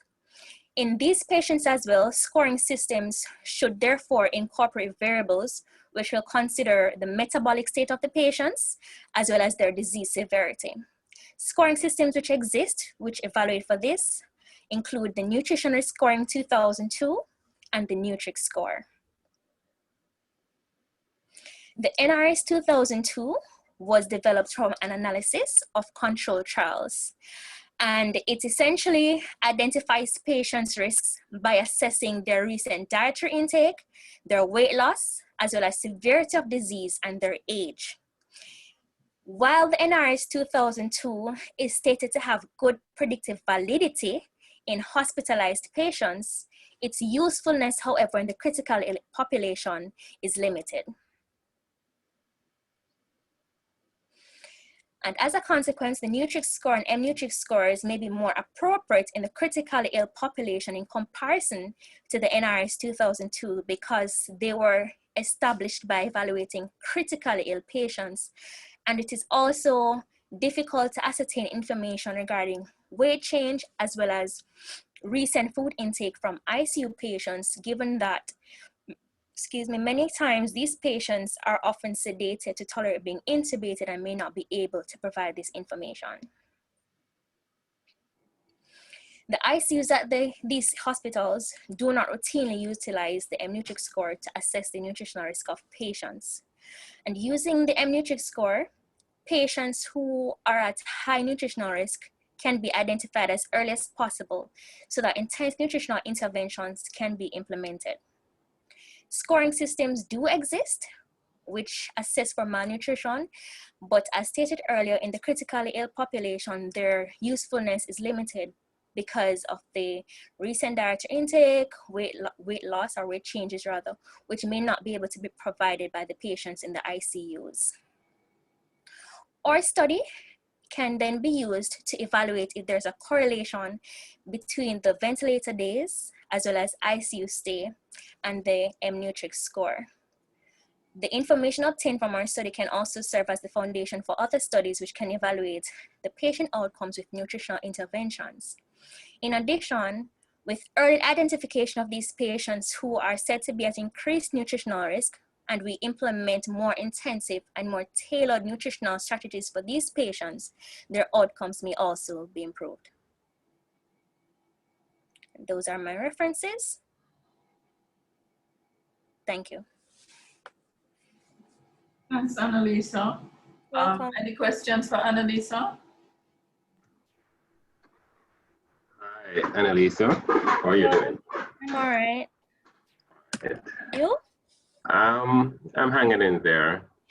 So you said your overall goal was really to assess the utility of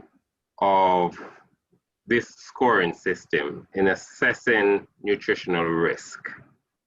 Yes. Did I get that right? Yes. Okay, great. Now, you tell me now, how does your design of this study allow you to do that?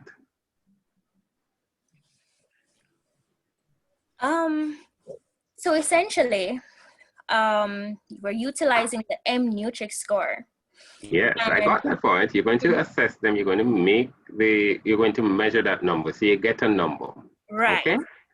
How does that number, right? Remember what you told me what your goals were. Your goals were to say whether or not this score assessed or is a marker of nutritional risk. Right. Right. So I've gotten the number. How does that tell me now that it is a mark of nutritional risk? Okay, so essentially based on studies which have been done, the score has been associated or correlated with greater nutritional risk. So the higher score, these patients are said to have a high risk of malnutrition and are said to have worse outcomes, and outcome measures being the number of ventilator days as well as ICU stays, ICU length of stay rather, in comparison to patients who have a low scoring system. So in our study, we also want to include those measures in our evaluation to see if their ventilator days as well as their ICU length of stay is greater in patients with a higher score compared to those with a lower score. Okay then. So in short, you have already made an assumption that this score represents nutritional risk.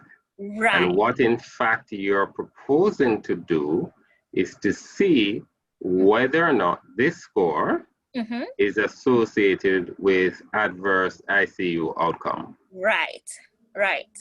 Okay, so you see I'm not that fast, so you have to take your time with me. All right, thank you so much. No problem.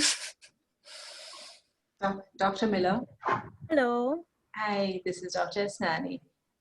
You also say, this is very, very interesting. You also say that you want to look at the feasibility of whether it can be used, whether, you know, in a busy ICU setting. I didn't understand how exactly you're going to be doing that. Okay, so I had said that there would be another data collection form for healthcare workers, being both nurses and also the residents who work in the unit. So one would be to essentially find out their baseline knowledge of the scoring system. The next would be to find out their perceived limitations of the scoring system, and if by filling out the form, if they think it is something that can be used in our ICU on a day-to-day basis, given how long the scoring system may take to be filled out and so forth, if they think it's something that can be done in a 24-hour period for each patient. Okay, that's clearer, but I'm not sure whether that's feasibility or more like a Cat B or something. Feasibility would be something else maybe. So just think through that. It's definitely a very interesting study, but also please do think through what Prof. Reed has said, because you're not quite looking at the utility, you're actually using it. So, but I'm sure it is going to be a very useful tool if it does show its applicability in your setting. Thank you. Any more questions for Annalisa? Well done, Annalisa. Thanks for your participation. Thank you. So I neglected to thank our sponsors at the beginning. So here I am posing off in my Heather Lane outfit as usual. So that's how I'm dressed. So they have stayed with us all through the resident presentation. This is third year. So they are providing both of the prizes that we have available today. So our final presenter is going to be Dr. Trudian Hilton, final year emergency medicine resident, who's going to be speaking to us about needle sticks.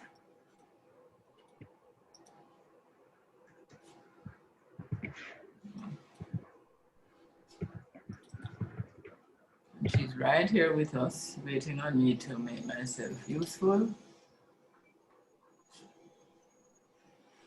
Trudian, you're on.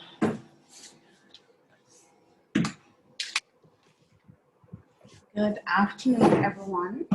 My name is Trudian Johnson Hilton. I'm here to present on an assessment of the frequency and knowledge towards needle stick injury among healthcare workers in the emergency medicine division of the UWI. So, as healthcare workers, we're exposed to a lot of occupational hazard. One such is needle stick injury. So as an occupational risk, bloodborne infections from accidental needle stick injury is frequently encountered.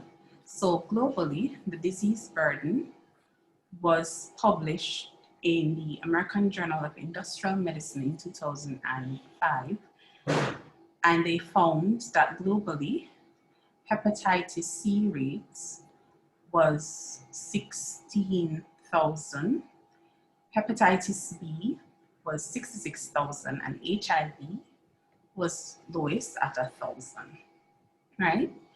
Infections, which occurred in the year 2000 worldwide, among healthcare workers due to their occupational exposure to needle sticks. So locally, in 2010, a cross-sectional study was done by Foster et al. And the researchers utilized two hospitals, St. Anne's Bay and Mandible Regional Hospital, and they examined the prevalence of needle stick injury. And they used a total of 47 healthcare workers, and they found 67 needle stick injury amongst them. However, only 47% were reported. So a little bit more background in terms of the possibility of transmission of an infectious disease once you have gotten a needle stick injury. So hepatitis B in an unvaccinated person for a single needle stick injury ranges from 6 to 30%. Hepatitis C is about 1.8%, and HIV, again, the lowest, but oftentimes the most feared is 0.3%. So this led to the research question. What was the overall frequency of needle stick injuries amongst healthcare workers at University Hospital of the West Indies in the ED? And do educational interventional sessions make a difference in the knowledge and practices towards needle stick injury? So my inclusion criteria, I included all physicians, nurses, emergency room technicians, patient care assistants, porters, and ancillary staff. Exclusion criteria was the emergency room administrative staff, cashier, and patient care advocates. So in terms of methodology, so the staff, University Hospital of the West Indies is a training institution, and the staff rotate quite frequently. And as such, we had to ensure that there was a more or less an acclimatization period so that the population under investigation would have had an opportunity to be exposed to measure study. Yes, From where are you? Yes, Yes, all right. So I'm trying to In the, that was a period of 4 years. You're trying to finish the what? Acclimatization period. The which permit? It was testing of the questionnaires as well. In the pre-intervention. DNA. Oh, okay.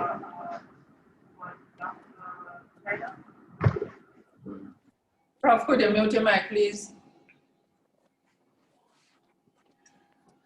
Sorry about that. So in the pre-interventional period, the initial step was to obtain informed consent from all the participants that would have met the inclusion criteria,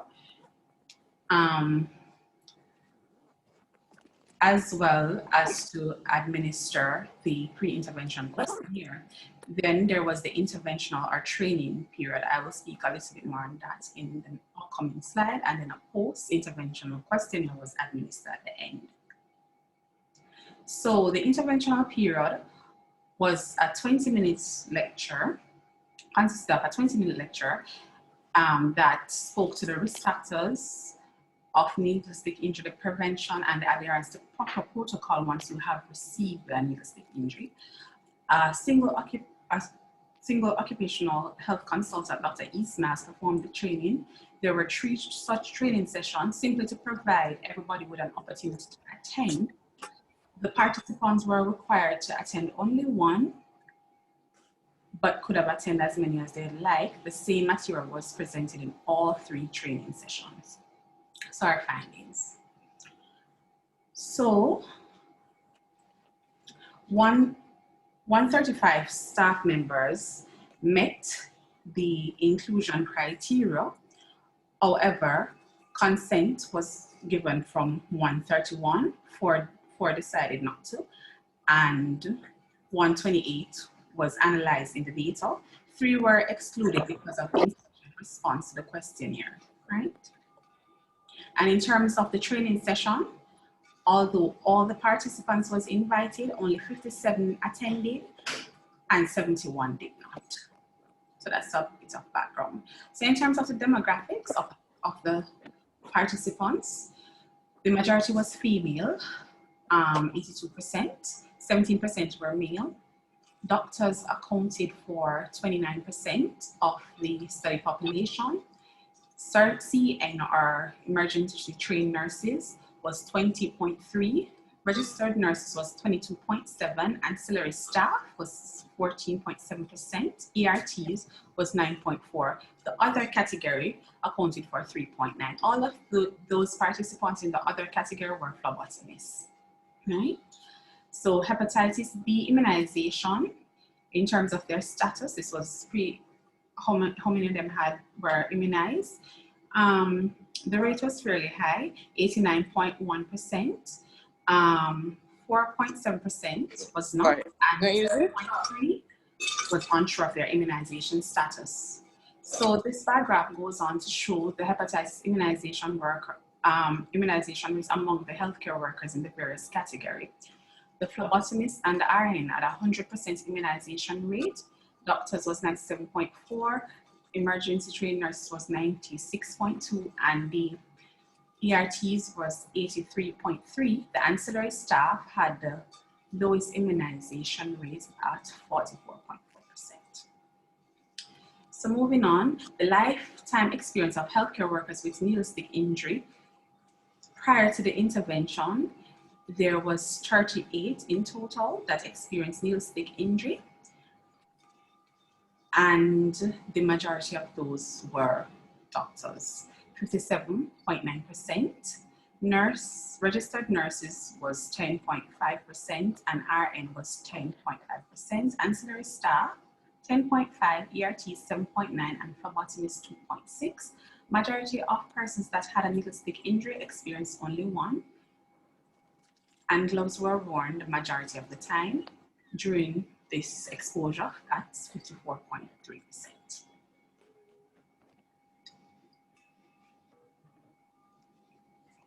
So the rate of reporting of these needle stick injury.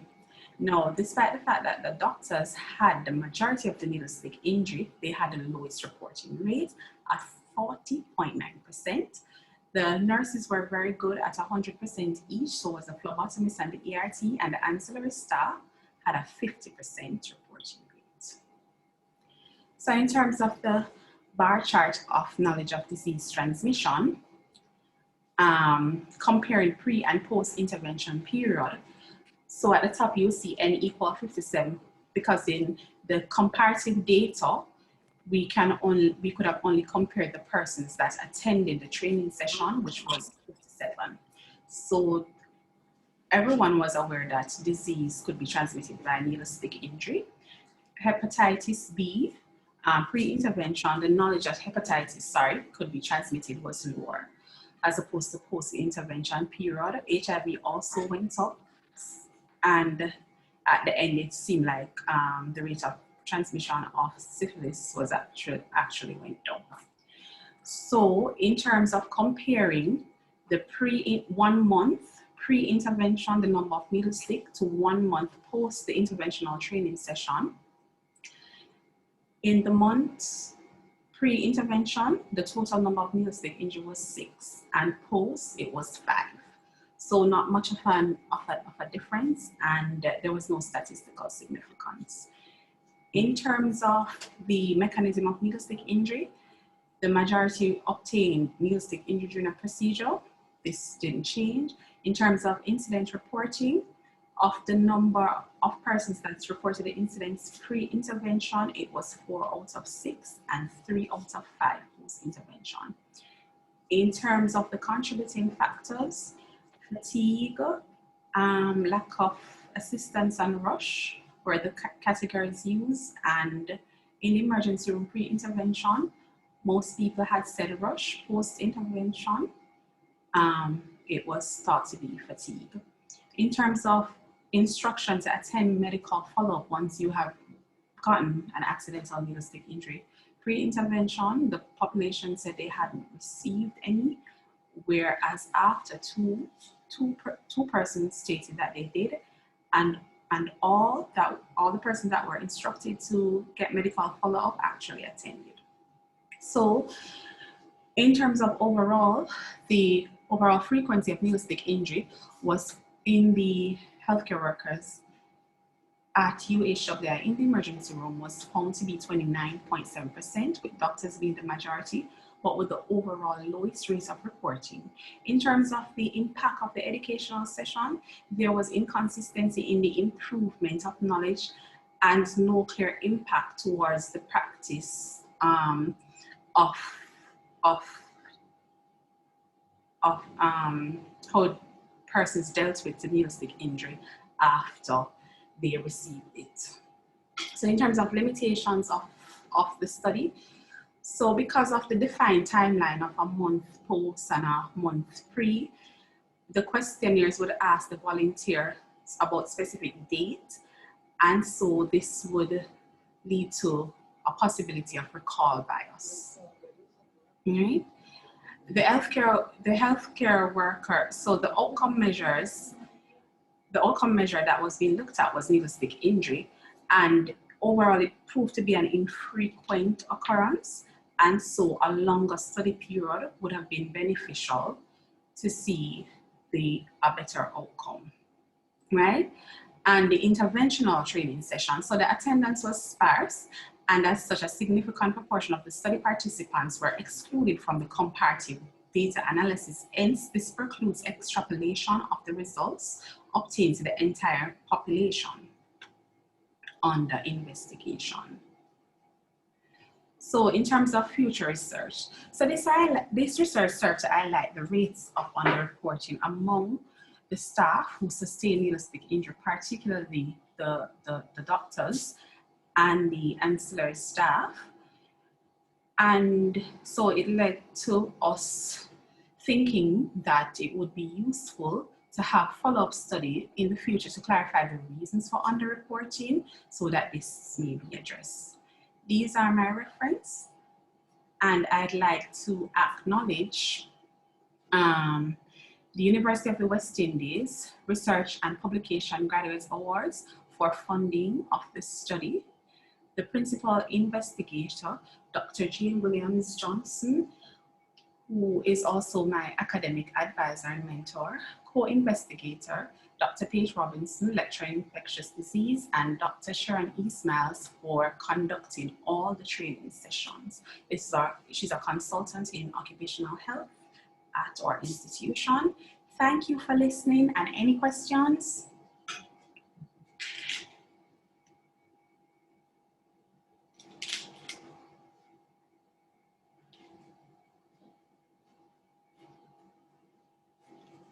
That's it. No questions for Dr. Julian? No, good afternoon. Just clarify for me, did you do a post test on those who did not attend the intervention? Or did you only do the post test on those who have attended the intervention? So the post test so the intervention was available for everybody that wanted to attend. So on the post test questionnaire, there was a question that asked, did you attend the intervention? And the participants would indicate. And those were the persons that were analyzed in the data analysis, as in pre and post test. Fair enough, but you know, had the intervention been successful, that would also have been another comparison group, because you would have been able to show that there was a change in the intervention group, but not in the unintervened group. Right.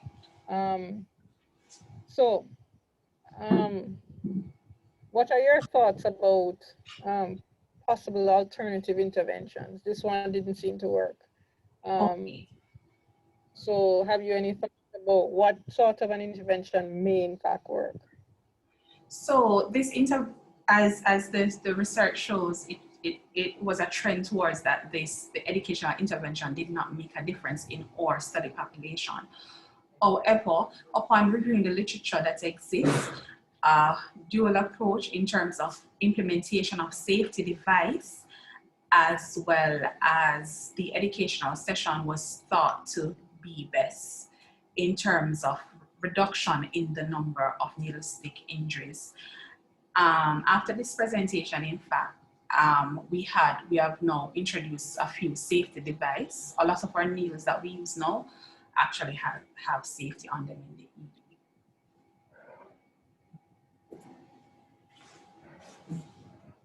Thank you. Any other questions?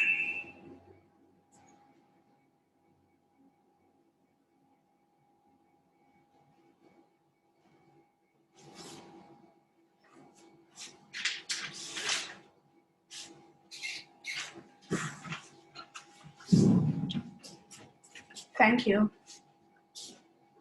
Okay, thanks, Julian, and thanks to all my presenters. Thanks for your participation. Thanks for all your hard work, and we have finally made our presentations. The hotter the battle, the sweeter the victory. So I'm going to now hand over to the judges to have a little, you know, if they want any general comments to share, and they will, of course, announce who will get the prizes. So there are supposed to be 2 prizes, one for the best overall presentation and one for the most innovative project. So are you all ready, or would you like me to invite Prof to have a word first if he's here?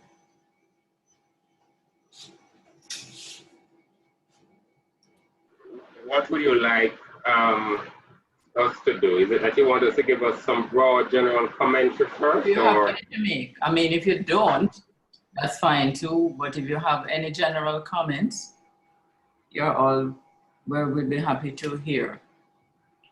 All right.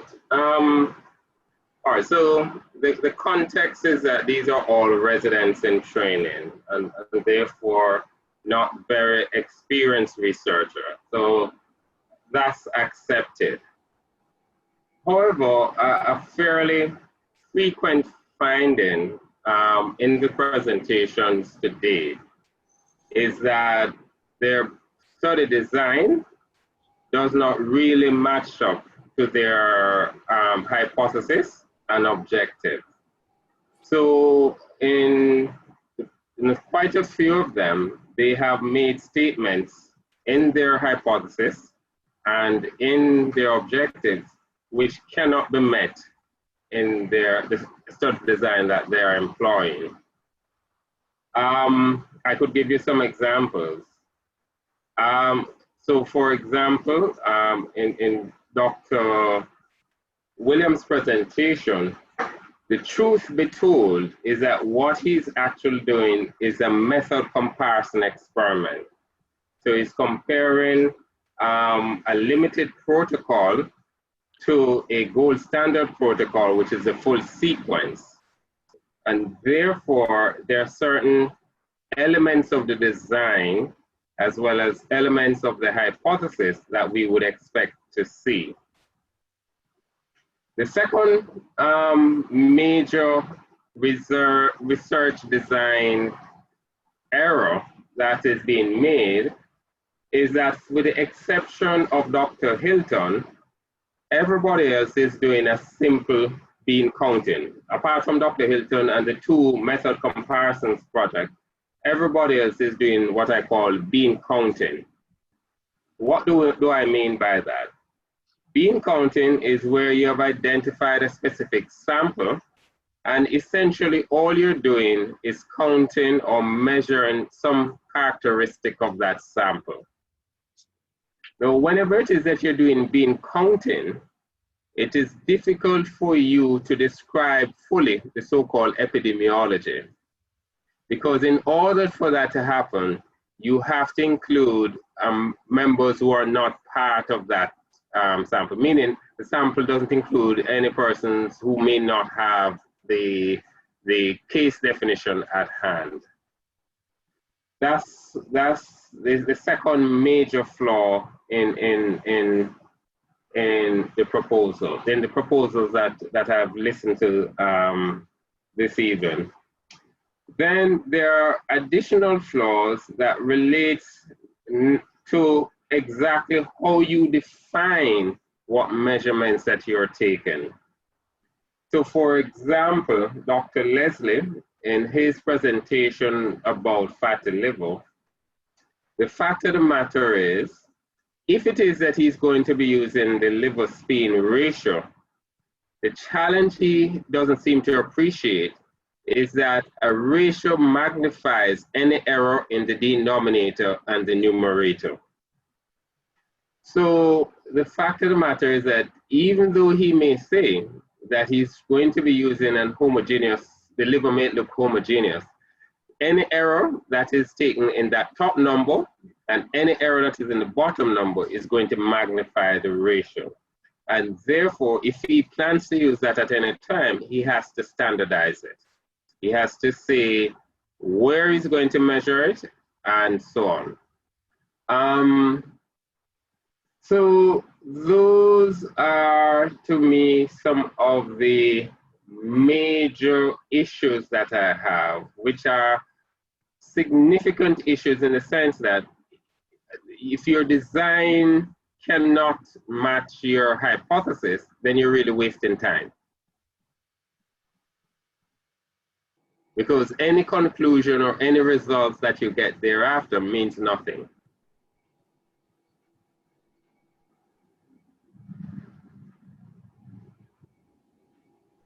Okay? That's my comments for now. Okay, any more comments?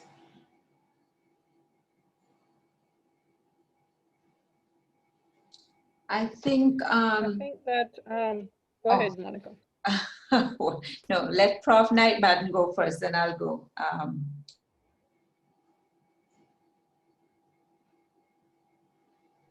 I think that following up on what Professor Reed said, the critical part of any research is the research question. When you spend your time on introduction, all your introduction is supposed to do is not to give an overview of that whole area, but to have the listener understand why you're asking that particular question. So in some of them,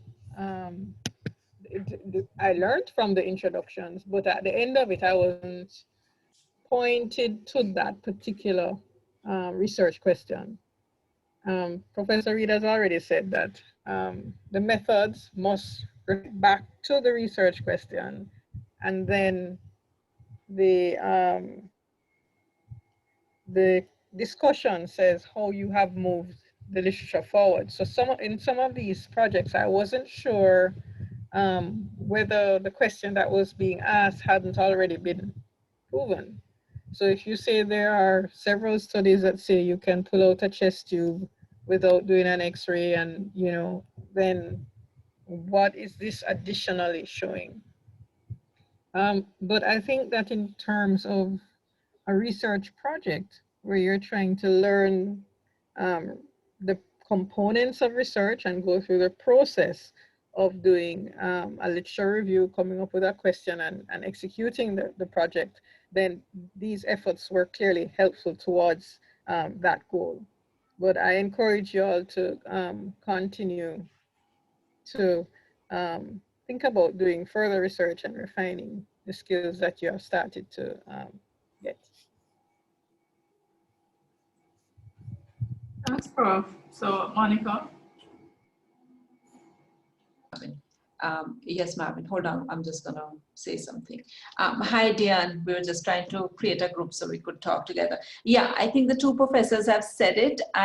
First thing I want to say is all these topics are very interesting and important. I believe based on what they said as the backgrounds and so on, definitely important. So the topics are great, but there is the mismatch. I just want the residents to know that some of the projects especially, you may not actually be assessing what you think you're assessing, and just a little bit of attention needs to be paid to that. And the various study designs. These are boring things that we talk about. Study design took me long years to understand why I have to do what they're talking about, get a question and all. But if we don't, then we're not going to get the answers we think we are looking for. So just a little bit more attention is needed there, I believe. But thanks for very interesting presentations. Is Professor Plummer in the house? Yes, I am. Good afternoon. Okay. So is it okay? Have you all judges decided on whomever you have you selected your prize winners yet? Or would you like for Prof to have a word? Because he's meant to have the last word. Please let him go ahead, and then we'll come back to you. All right, you ready We to do go? need a little time to talk with each other. What's that? Yes, you need to confer. Well, I actually have a comment or two, and then I'll hand over to Prof. I'd like to thank everybody who has lent their support. Thank you all my judges. Short notice, and I think you've done a good job. I'd only like to point out, thanks Prof. Madden for Knight Madden for and Monica for being a little more encouraging. I suppose Prof. Reed was being a bit more stringent. But you know, some of the issues that arise, it's not just as a result of the inexperience of the researchers, but a part of the story is that they're not in a research program. So we're trying to do our best while on the trot in clinical programs. So we will take all of your comments, that's why you're invited, and try to do the best we can and try to get some publications. But it is difficult because our backdrop is different from those of the research fellows. But we try our best. So thank you all, and I hand over to Professor Plummer, and we'll be inspired by what he has to say, I'm sure. Prof? Thanks, Dr. Suarez. Good afternoon again, team. First, I think I'd like to apologize for being late at the start, but also to use opportunity to thank the presenters, the judges, and you, Dr. Suarez, and Ms. Bennett for us pushing from the 13th of March to now in actually completing this phase. The truth is, this really was from the last academic year, and we are going to take into consideration the comments of our judges and also to perhaps seek greater mentorship, greater guidance on the experienced few. In other words, the Prof. Marvin Reed or Trevor Ferguson or Bill Aiken, others who have done good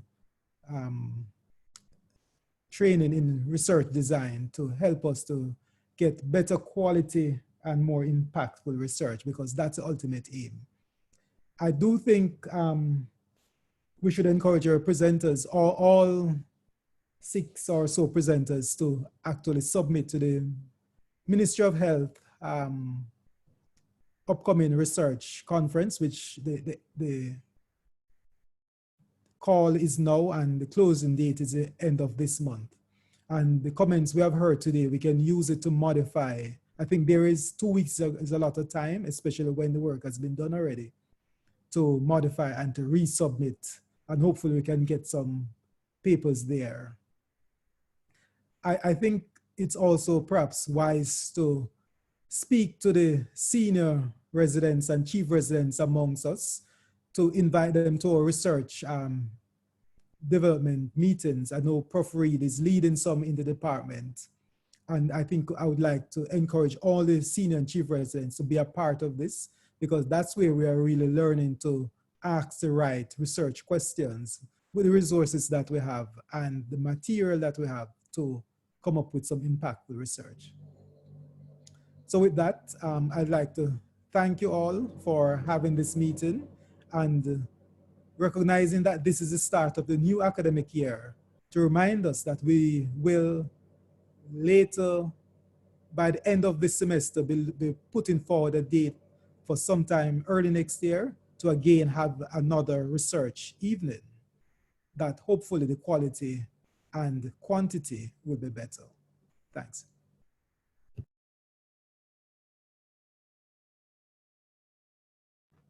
So back to you, Dr. Suarez.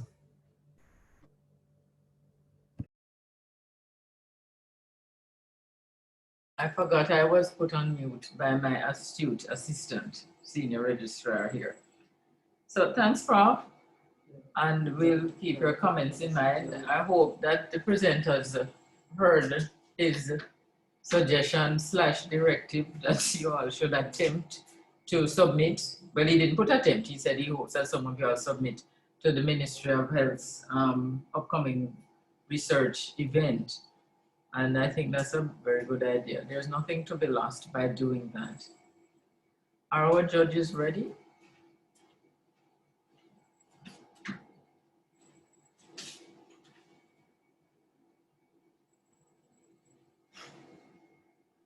I guess not. I don't know any jokes. My voice not too high, but I won't sing. You might all get upset. Are there any general questions from the floor while the judges confer some more? Any comments? I know Sister Ferron Booth is in the audience. She's always good with encouragement. Sister, you want to have a word?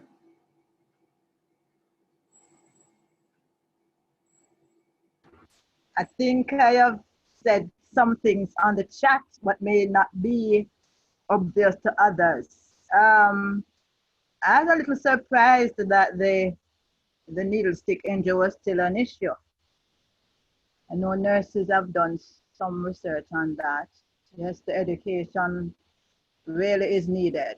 So that's one that we can continue with until we have reached gold standard. But I think, yes, I agree with the person who said that the topics were really good. And I think, and agreeing with Prof, that they should, you know, think of continuing their research, but they really need to be nurtured.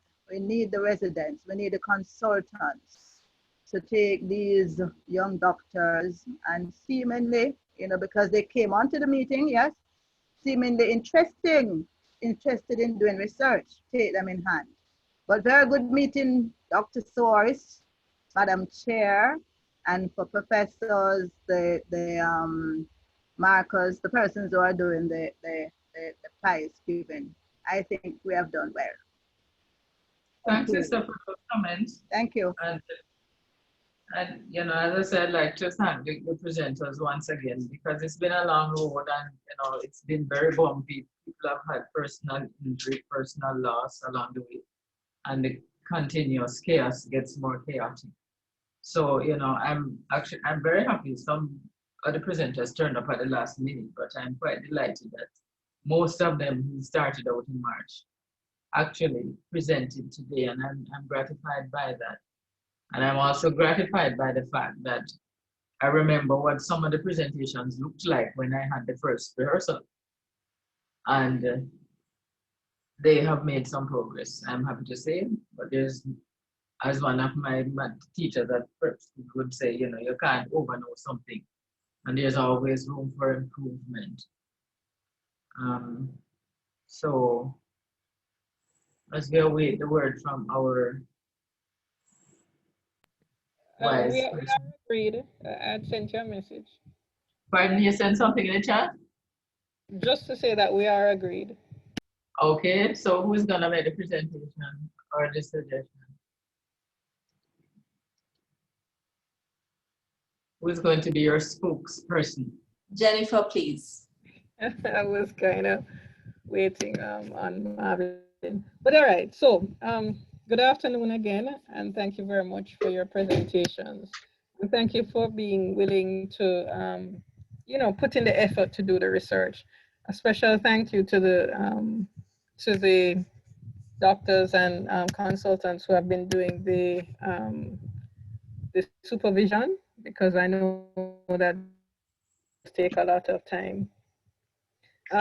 So we were asked to come up with two winners today, one for the best overall presentation and one for the most innovative study.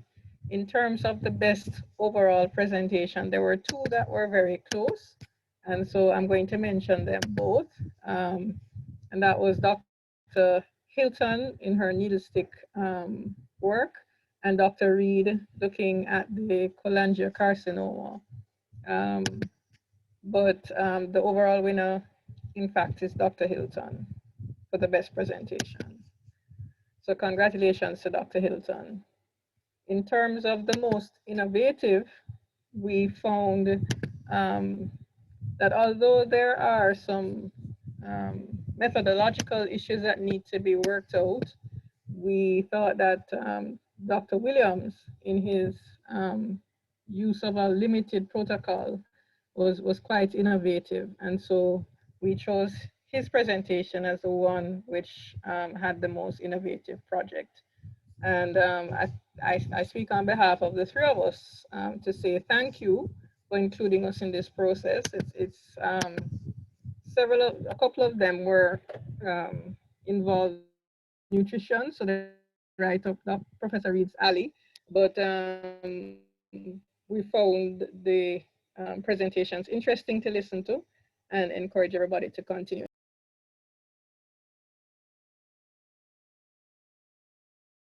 Thank you. Thank you all for being a part of this, and you've made the process more meaningful.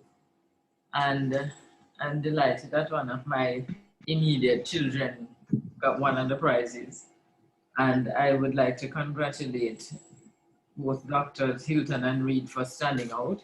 Dr. Reed being another one of my children, and Dr. Hilton being, I challenged her. She was the last one who jumped into the fray because everybody was there in March, and I heard from her last, and I challenged her to be the best wine because they say you save the best wine for last, and apparently that was exactly the case. So, and Dr. Williams, I'm very proud of you, and we will have to get your methodology a little more tight so we get a good publication. So I'm sure you and Dr. Shah can come out with something eventually so we get a publication out of it. And the prizes, there are real prizes. I didn't work with them. I will leave them with Miss Bennett in the Department of Surgery. I remember, I think the first year we started and we mentioned prizes, and one of my residents actually won a prize, and I asked her why wasn't she collecting it, and she's like, it was real. I'm like, yes, they are real. We don't have any $1 million US prizes again this year. Sorry about that, but the prizes are still real. So thank you all for attending, for your support. And thank the judges again for their efforts, and I'm glad it was a worthwhile adventure for us all, and I'm delighted that our technology did not fail too often. All right, thank you all. Bye. Thanks much, Ian. Bye, everyone. And thanks again to our sponsor, Heather Lane, who have been dressing me for a long, long time. So can I stop sharing now? I'm going